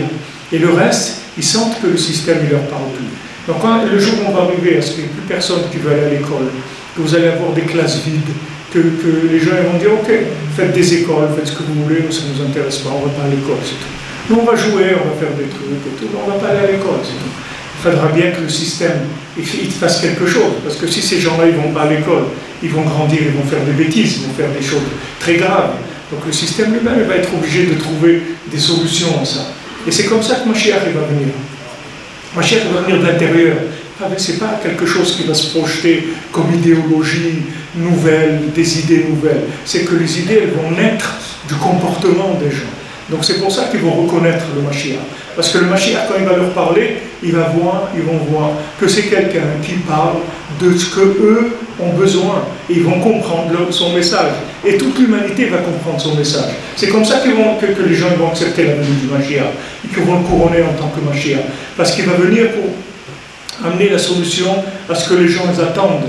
Ce n'est pas quelqu'un qui va amener des paroles d'enseignement théorique, c'est quelqu'un qui va amener une conscience du vécu de la chose, une conscience du vécu, c'est-à-dire que quand les gens ils vont vivre les choses, alors aujourd'hui quelqu'un qui vit quelque chose, ça y est, il est heureux. Même s'il fait de l'agriculture, ou il fait des pizzas, ou il fait du commerce, ce qu'il fait, ça n'a aucune importance. Le tout, c'est qu'il vive la chose qu'il est en train de faire, qu'il le vive vraiment. Et à ce moment-là, il réussit parce qu'il est à sa place. Les gens, ils s'étonnent qu'ils n'ont pas de parnassa, ils n'ont pas de shalom bayit, ils n'arrivent pas à se marier, ils se plaignent, ouais, ça, j'arrive pas, et ça ne marche pas, et ça fait des années, ils cherchent mon zivou, ça fait des années, j'ai besoin de parnassa, ça ne marche pas. Pourquoi ça ne marche pas? Parce que tu n'es pas à ta place. Si tu étais à ta place, ça marche tout de suite. Ton zivouk, il est là, chacun il a son zivouk, il donne le zivouk à chacun, il donne le conjoint à chacun. Mais quand la personne, elle n'est pas à sa place, elle est en train de tourner un film, et lui il tourne un film, elle tourne un film, pour qu'ils se rencontrent tous les deux dans le même film, il faut des Nissim, deux Nissim. Parce qu'un il est en train de jouer Laurel et Hardy, l'autre il est en train de jouer Frankenstein, et c'est très difficile de se rencontrer. Vous comprenez? Très très difficile d'arriver à se rencontrer. Les gens ne sont pas eux-mêmes. C'est pour ça qu'ils ne trouvent pas la pièce manquante. C'est quelqu'un qui croit que c'est une roue qui lui manque, alors qu'il lui manque un rétroviseur, il va chercher longtemps. Il va chercher très très longtemps la pièce manquante. Et il ne va pas trouver. Et quand ils sont ensemble, il y a des problèmes shalom bayit tout le temps. Il y a des problèmes shalom bayit, alors que matériellement, le monde est beaucoup plus élevé que ce qu'il y avait avant. Beaucoup plus avancé. On a beaucoup plus de moyens, on a tout. Les gens, ils n'arrivent pas à communiquer, tout simplement parce que... Pourquoi ils n'arrivent pas à communiquer? Parce que il y a trop de masques, il y a trop de mensonges. Quand est-ce qu'il n'y a pas de mensonges? C'est juste le départ, c'est-à-dire le coup de départ, quand on se marie, quand on a décidé de se marier, il y a de l'amour, il y a de l'attirance, etc., le mariage, ces trucs. Après, on commence à construire et à rentrer des connaissances dans la tête, et petit à petit, les choses, elles commencent à se détruire. L'amour commence à se détruire. Mais si maintenant, on ne rentrait pas ces idées dans notre tête, on se disait, voilà, Hachem, il m'a envoyé, c'est mon conjoint, c'est pour la vie, c'est tout. C'est pour la vie, comme on dit, pour le meilleur et pour le pire, c'est tout. C'est lui, c'est tout, c'est elle, c'est lui. Ça y est, on ne parle plus de ça. Maintenant, on est comment on fait ça, comment on fait ça. Mais ça, on ne remet plus jamais en question. Mais ça, aujourd'hui, dans combien de foyers vous entendez le mot divorce une fois par semaine? Les gens, ils parlent de ça. C'est comme ça, tu n'es pas content, tu n'es pas content, on divorce. C'est quoi ça? Ou des gens, des rabbinim, même des rabbinim, ils disent, ah, le truc, divorce, c'est tout. Combien de rabbinim ils disent aux gens de divorcer?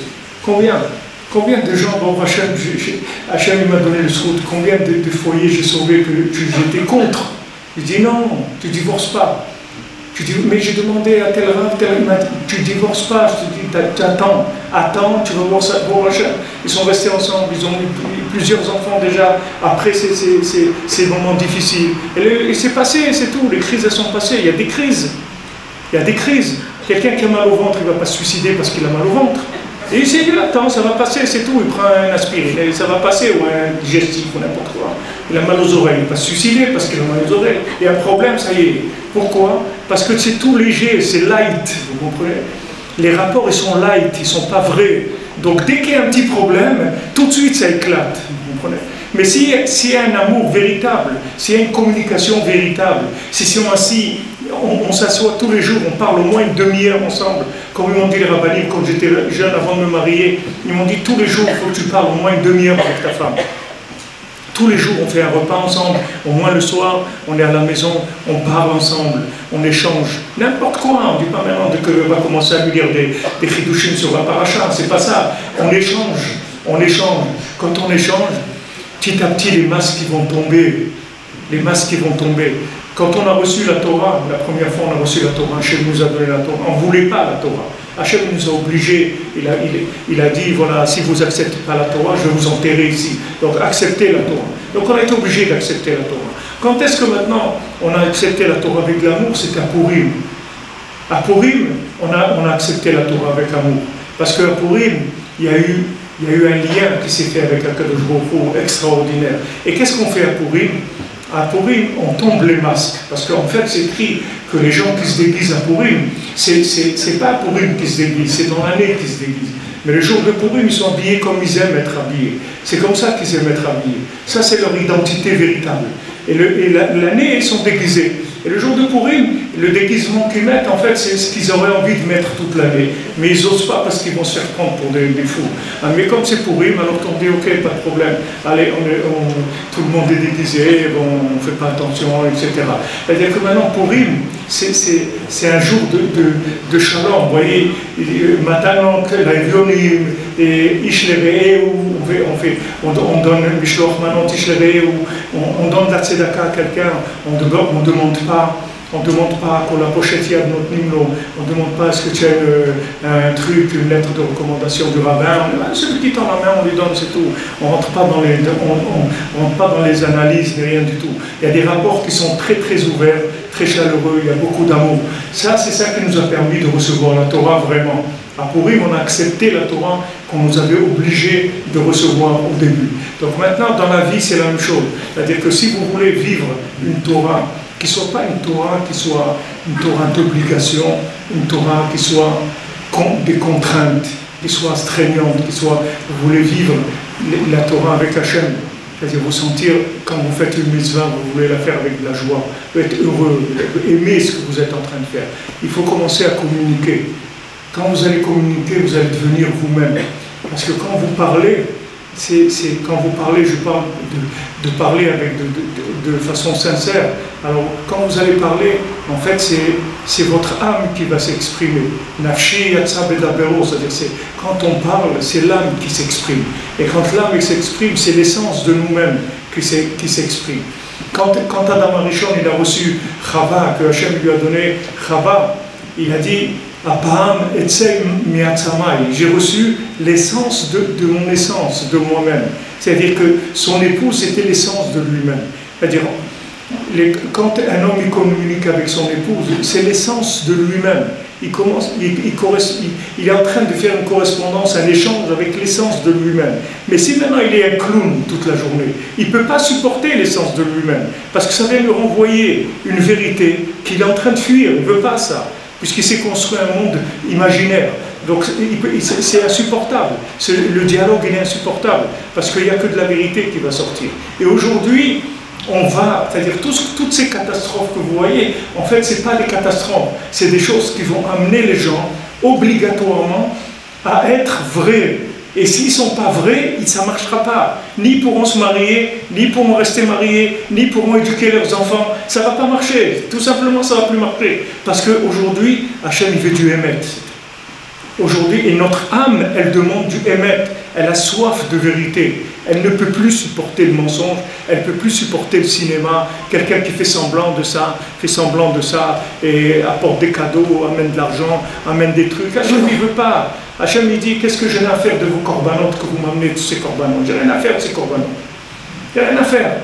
À l'époque de Harizal, il y avait un couple qui amenait tous les Shabbats. Ils avaient entendu qu'il y avait le Lechem Apanim au Beth Amikdash. Alors, il y a un couple le mari l'a entendu ça, il a dit à sa femme, tu sais, à l'époque du Beth Amikdash, il y avait du pain.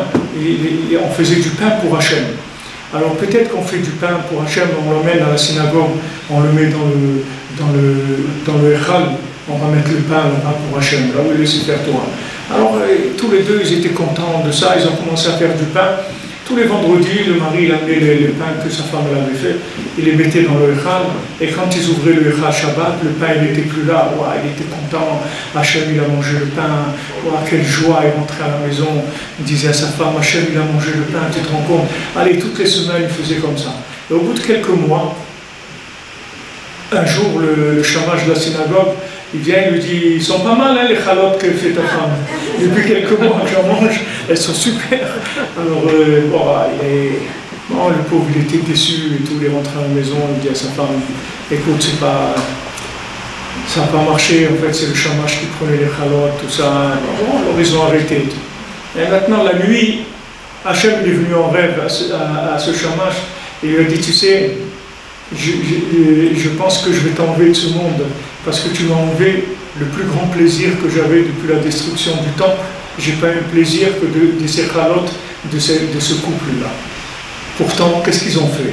Ils ont fait quelque chose, c'est pas de la Torah, c'est interdit de mettre des chalotes là où il y avait le Sefer Torah, on a peur qu'il y ait des animaux qui viennent manger le pain, mais ces gens-là, ils ont tellement vécu cette chose-là, que en fait, elle est devenue vraie chez Hachem, plus que la vérité qui était instaurée par institutionnelle, si vous voulez. Si vous êtes vrai avec vous-même, même si la chose, elle n'existe pas, Hachem il va la fabriquer pour vous. Même si elle n'existe pas, même si théoriquement la chose n'existe pas, Hachem il va vous faire que la chose elle existe. Parce que vous avez tellement mis votre cœur dans la chose, vous avez tellement vécu cette chose-là, que cette chose-là, elle va se créer. Elle va se créer. À l'époque du Mishkan, il y avait un animal qui s'appelait le Tachash. Cet animal-là, il n'a existé que pour le Mishkan. On faisait des tortures avec. À l'époque du Mishkan, il a existé. Après le Mishkan, il a disparu. Il était dans le monde que pour le Mishkan. Sachez que si maintenant vous êtes en connexion avec Hachem, vraiment, de tout votre cœur, même si une chose, elle n'existe pas, Hachem, il vous l'a créée. Que pour vous. Que pour vous. Si vous êtes en connexion, que vous avez vraiment de l'amour pour Hachem, que vous voulez vraiment le servir, même si vous avez besoin de quelque chose, que cette chose-là c'est très compliqué à avoir, et peut-être ça n'existe pas sur terre, Hachem il va vous le créer pour vous. Parce qu'il n'y a pas plus grand chez Hachem que quelqu'un qui l'aime. C'est la seule chose qu'Hachem lui demande. Parce qu'en fait, comme tout ce monde, il a créé parce qu'il nous aime, c'est tout. Il n'a pas créé ce monde pour qu'on souffre et qu'on soit malade, qu'on manque de parnassa, et qu'on soit divorcé, qu'on ne se marie pas, et qu'on ait tous les malheurs qu'il y a. Hachem n'a pas créé le monde pour ça. Mais seulement, comme il n'y a pas de vérité, alors il y a beaucoup de choses qui vivent, tous ces problèmes-là, ils viennent que d'un manque de vérité, un manque d'engagement vraiment par rapport à Hachem. Donc Rabbi Nachman, il donne comme solution de parler avec Hachem, commencer avec ça. Parler avec Hachem, dire le Tikkun HaKlali. Il dit que voilà, dans le corps, il y a 10 poux, 10 endroits de pulsation, et que ces 10 poux, c'est les capteurs qu'on a par rapport à ce monde. Et que si maintenant, on dit le Tikkun HaKlali, ça nettoie ces capteurs. Et ça permet que ces capteurs, ils vont capter la divinité dans le monde. C'est-à-dire que maintenant, Hachem, il a créé le monde avec la Torah, d'accord? Il y a 10 commandements. Ces 10 commandements, c'est la base de la création du monde. Ces 10 commandements, Hachem, il a fait 10 paroles de la création. Vous prenez Bereshit, vous allez voir, il y a 10 Mahamar, 10 paroles de création. Et ces 10 paroles de création-là, elles sont alimentées par les 10 commandements. Maintenant, quand vous faites le Tikkun HaKlali, vous allez nettoyer les 10 capteurs que vous avez, et chaque capteur, en fait, il va capter les commandements qu'il y a dans la matière, dans les choses, et vous êtes connecté avec Dieu. Ça va vous connecter avec Dieu à travers la matière. Maintenant, on ne parle pas de devenir autre chose que ce qu'on est, de fonctionner, de faire des choses qui sont extravagantes et tout, dans la simplicité la plus grande, là où on vit, mais que ça soit vrai, c'est tout. Un petit peu, mais vrai. Un petit peu vrai, ça va commencer à faire pousser de la vérité. Après ça avance, la vérité elle grandit, elle s'installe et ça devient quelque chose d'extraordinaire. Et de parler avec Dieu, c'est la Torah. La Torah elle dit que le Rambam dit que de parler avec Dieu, ça s'appelle la tfila, minatora. Minatora, la tfila, c'est la communication avec Dieu. Toute la prière, les 3 prières par jour que les Chachamim ils ont mis, c'est uniquement parce que les gens ne priaient plus. Donc comme ils ne priaient plus, ils ont instauré comme un lexique de prière pour que les gens puissent demander ce qu'ils ont à demander et rester un petit peu connectés avec Hachem. Mais la prière de tous les jours, c'est une récitation, il faut la faire. Il faut la faire parce qu'il y a des grands secrets, des choses extraordinaires dedans. Mais ce qu'il faut faire, plus que tout, c'est avoir un dialogue individuel et personnel avec Dieu. Et il y a des gens qui ne savent même pas qu'ils peuvent parler avec Dieu. Là, à Paris, des gens sont venus me demander, ils m'ont dit, mais on a le droit de parler avec Dieu. C'est dire, on a le droit de parler avec Dieu. Il attend que ça. Prenez des paroles et venez vers Hachem. Et Hachem, il attend que ça. Et maintenant, quand vous allez parler avec lui, vous recevez le retour de ce que vous avez parlé. Donc vous allez commencer à vous sentir concerné par la présence divine dans tout ce qu'il y a dans le monde. Et petit à petit, ça va vous engager. Vous allez aimer, vous allez vivre votre vie, vous allez vivre vraiment les choses. Il y a des choses que vous allez écarter de votre vie, des choses nouvelles que vous allez prendre. Et vous allez comme ça arriver à avoir un véritable bonheur sur terre. Le reste, tout le cinéma, c'est quelque chose qui va se terminer. Même s'il y en a beaucoup, même s'il y a beaucoup de réussites apparentes, tout ça, ça se termine. La seule chose qui reste, c'est combien on est arrivé à découvrir Dieu dans notre vie, c'est ça, dans notre travail, dans tout. Le travail, c'est pareil, je le dis tout le temps, il y a 39 travaux, 39 melachot, ces 39 melachot, c'est les 39 melachot du Mishkan. Pourquoi on va travailler pour voir Dieu? C'est pour ça qu'on va travailler. On ne va pas travailler pour l'argent. Hachem, il peut nous donner par massa sans aller travailler, s'il veut. Pourquoi Hachem nous a obligés à travailler? Parce que c'est un endroit de rencontre. C'est-à-dire que dans le travail, on va voir Dieu, on va voir l'Ashgaha, une providence divine qui va nous attacher à lui. C'est pour ça qu'on va travailler. Et d'un autre côté, Rabbi Nachman dit, il faut dire qu'on va travailler pour donner la tzedaka. C'est pour ça qu'on va travailler. Pourquoi? Parce que c'est tellement dangereux le monde du travail. Ça peut tellement toucher l'ego que Rabbi Nachman dit une solution radicale. C'est-à-dire quand je vais au travail, il dit voilà, tu sais Hachem, moi je vais travailler pour donner la tzedaka, c'est tout. Les Hachem, tu me donnes et tout, moi je vais donner la tzedaka, c'est tout. Alors avec ça, on sort du système de la caisse enregistreuse, on sort du truc de prendre.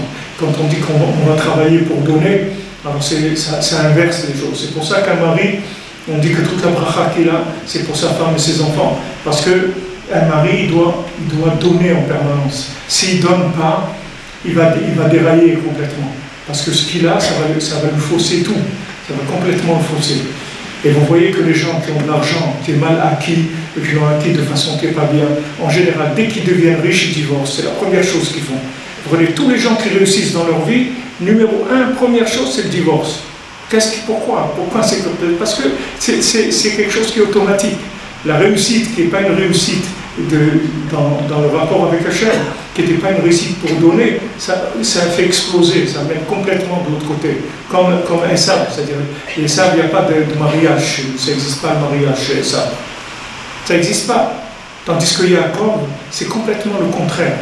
Yaakov, il avance, en fait, sa vitesse, c'est la vitesse de sa famille. C'est ça sa vitesse. C'est-à-dire, il règle sa vitesse par rapport à sa famille. Quand Esav vient le chercher, il lui dit, allez, viens avec moi. Il dit, moi, je ne peux pas te suivre. Moi, j'ai des femmes, des enfants, un troupeau. Moi, si j'accélère la vitesse par rapport à eux, ils vont mourir. Donc, moi, j'ai pas. Ma vitesse à moi, c'est celle de ma femme et de mes enfants. C'est comme ça que je règle mon compteur de vitesse. Et si maintenant, eux, ils vont doucement, alors moi, je vais doucement, c'est tout. S'ils ont envie d'accélérer, moi aussi, j'accélère. Mais ma vitesse véritable, c'est-à-dire ma vitesse connectée, où je vais vivre les choses vraiment, c'est par rapport à ma famille. C'est ça ma vitesse véritable. Maintenant, il peut y avoir d'autres vitesses, des images que j'ai vues, de la publicité, des films, de n'importe quoi. Mais ma vitesse véritable, c'est celle, j'ai ma femme et mes enfants, je vois s'ils sont heureux, s'ils sont bien, ça c'est ma vitesse. S'ils ne sont pas heureux et tout, il faut changer de vitesse. Soit avancer, soit reculer. C'est-à-dire soit ça va pas assez vite, soit ça va trop vite. Mais il faut régler la vitesse. Parce que si vous voulez le bien, ça ne veut rien dire. C'est le bien qui correspond à moi qui compte. C'est le bien, la Torah dit, Tov Meod, c'est la mort. C'est ça, Tov Meod. Super bien, c'est la mort. C'est ça, super bien. Il n'y a pas de super bien. Il y a bien. Bien, ça veut dire par rapport à moi. C'est ça ce qui est bien. C'est-à-dire, ce qui est bien pour moi, ce qui est bien pour ma famille, c'est ça qui s'appelle le bien. Et avec ça, je vais pouvoir être en contact avec Hachem et vivre tout le temps avec sa présence. Si maintenant je suis dans un excès de vitesse, que ce soit trop rapide ou en dessous, que je suis en dessous, alors je ne suis pas en contact avec lui, je n'arrive pas à le voir. Si maintenant je veux le voir et le sentir, il faut que je calcule la vitesse. Et pour Hachem, il a donné qu'on a une famille, et cette famille-là, elle nous donne le résultat de ce qu'on est en train de faire. C'est-à-dire que là, on est branché, la famille, elle nous suit par rapport à là où on est branché. Donc si on voit que la femme, les enfants, ils sont joyeux, alors ça veut dire, bon, Hachem, tout marche bien. Et si la femme et les enfants, ils ne sont pas joyeux, ça veut dire qu'il y a un problème. Il faut que je règle la vitesse. En général, aujourd'hui, ça veut dire que ça va trop vite. Il y a beaucoup de couples où le mari est plus avancé, soi-disant dans la Torah, entre guillemets, les plus avancés. C'est pas avancé, c'est, comme on dit en arabe, c'est l'arma, c'est pas avancé. Mais ça fait rien, on dit on joue le jeu, on dit que, soi-disant, il est avancé. Parce qu'il a appris 2-3 trucs, il sait lire 2-3 livres, il croit qu'il a avancé. C'est pas ça, avancer. Avancer, c'est pas lire des livres et apprendre des livres, c'est pas ça, avancer. Avancer, c'est être ce qu'on apprend. Ce que je vous dis, il faut que vous soyez ce que vous apprenez. Si vous apprenez quelque chose, il faut devenir ce que vous apprenez. Alors maintenant, je ne vais pas m'étendre plus sur, sinon je vais rester encore 1h30, je ne vais pas m'étendre plus sur ça, mais il faut que vous sachiez, Rabbi Nachman, il a amené dans le monde, l'enseignement de Rabbi Nachman, c'est l'enseignement des premières tables. Les premières tables de la loi, elles faisaient devenir les gens quand ils écoutaient l'enseignement. Pourquoi j'ai appelé mon site « J'écoute, ma vie change » parce que je demande aux gens juste d'écouter, c'est tout. Je ne leur demande pas de faire des efforts. Je dis faites l'effort d'écouter. Et je peux vous amener des centaines, si ce n'est pas des milliers de témoignages de gens que leur vie a changé, de toutes sortes de gens. Des gens jeunes, des gens moins jeunes, des musulmans, des chrétiens, des bouddhistes, des athéistes, des énervés, des drogués, tout ce que vous voulez, que leur vie a changé. Qu'est-ce qu'on a fait? On n'a jamais parlé vraiment de leurs problèmes, on n'est jamais rentré vraiment, on n'a jamais fait de traitement psychologique, ni rien du tout. Ces paroles-là, ce sont des paroles qui rentrent, qui changent l'individu. Il n'a pas besoin de faire quelque chose. Les premières tables, ce sont la Torah, elle changeait, elle faisait devenir la personne. Les deuxièmes tables, Hachem, il a mis l'oubli dedans, et parce que les gens, ils n'étaient pas prêts, ils n'étaient pas sincères, ils venaient sortir d'Égypte, il y avait beaucoup de problèmes. Donc il a donné les deuxièmes tables, Moshe Rabbeinu, il a vu que les premières étaient trop fortes, il les a cassées, et il a donné les deuxièmes pour que ça soit viable, pour que les gens qui sortaient d'Égypte et qui étaient complètement contaminés et détruits par tout ce qu'il y avait en Égypte, ils puissent quand même adhérer à la Torah avec un oubli, c'est-à-dire avec une possibilité de choisir dans la Torah, de vivre à des moments connectés, de vivre, si vous voulez, en courant alternatif, c'est-à-dire des moments connectés, des moments déconnectés, etc. Mais comme je vous ai dit que les âmes qui viennent aujourd'hui, ce sont des âmes qui demandent beaucoup, qui veulent beaucoup, qui ont beaucoup d'ambition dans la connexion, dans ce qu'ils veulent ressentir. Donc Hachem, il a envoyé Rabbi Nachman pour enseigner les premières tables. Et les premières tables, elles changent la personne. Comment ça marche? Je ne peux pas vous dire tellement, on peut en parler, essayer d'en parler, je ne peux pas vous dire comment ça marche, mais c'est des enseignements qui transforment la personne de l'intérieur. Vous n'avez pas besoin, même pas de trop comprendre. C'est-à-dire que c'est des paroles qui sont plus en présence qu'en compréhension. Et au début, quand je commençais à faire des cours en Israël il y a 20 ans, à Tel Aviv, alors, il y avait une dame comme ça qui était une grande professeure à l'université à Tel Aviv, l'université Bar-Ilan. Elle était venue à un cours à moi. Elle m'avait dit, à la fin du cours, elle est venue me voir, elle m'a dit, écoutez, votre cours, il n'est pas, c'est-à-dire, il n'est pas construit. C'est vrai, moi, jamais je prépare un cours, je ne sais même pas ce que je vais vous dire quand je viens. J'ai aucune idée. On y va, c'est tout. On commence et on échange entre nous, c'est tout. Mais je n'ai pas une construction. Elle me dit, votre cours, il n'est pas construit. Mais par contre, la présence qu'il y a dans votre cours, j'ai jamais vu ça de ma vie. Jamais vu ça, une présence comme ça. C'est-à-dire que ces enseignements, ils amènent la chose, si vous voulez. C'est pas...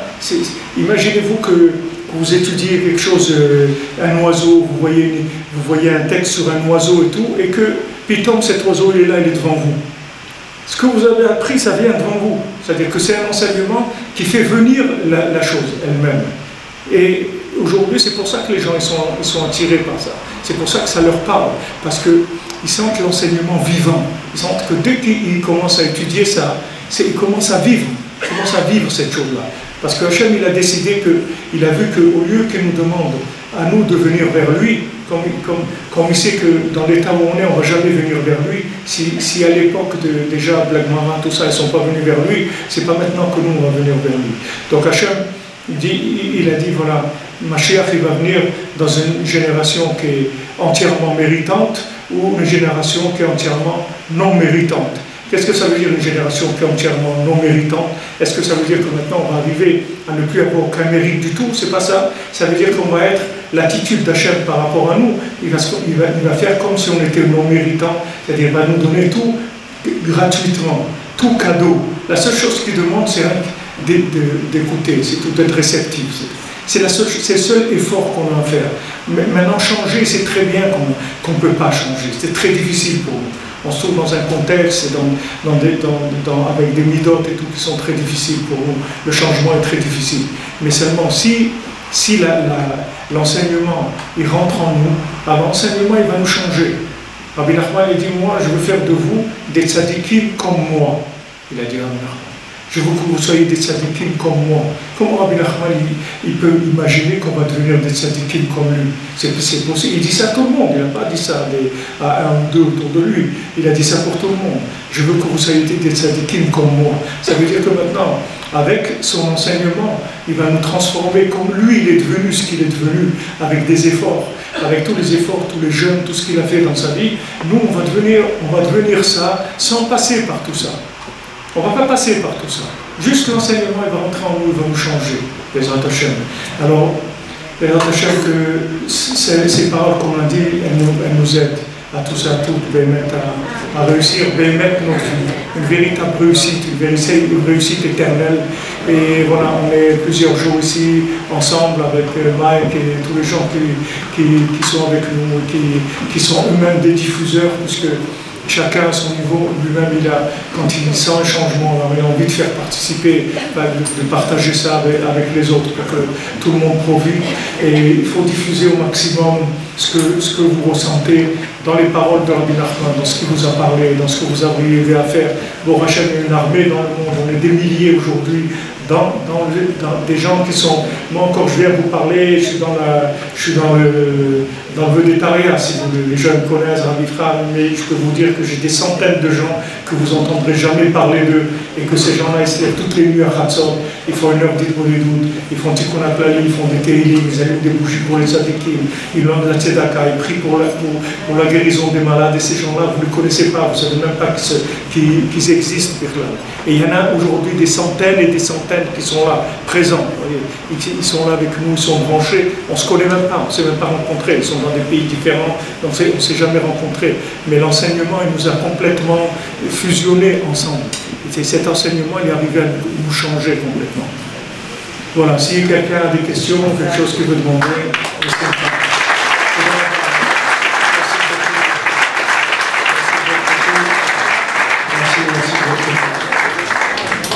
si vous avez des questions, je peux essayer de répondre.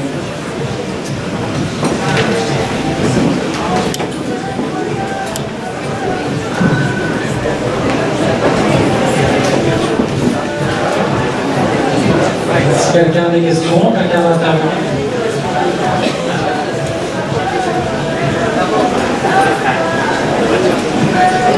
Bon, alors je vous propose pour l'exemple, en tous les cas, de faire un invite, c'est moi je engage ce soir. Dans 5 minutes. 5 minutes, ici on démarre.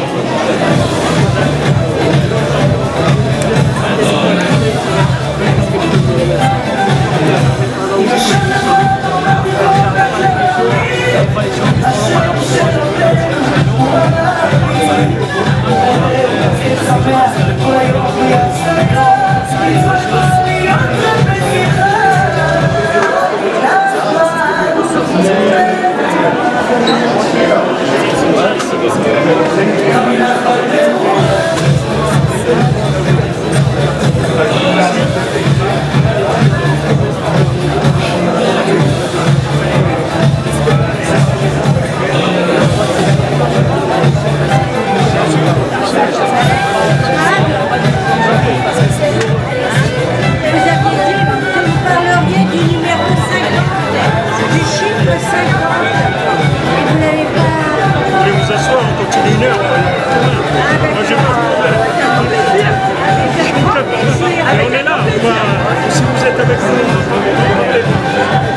êtes avec nous.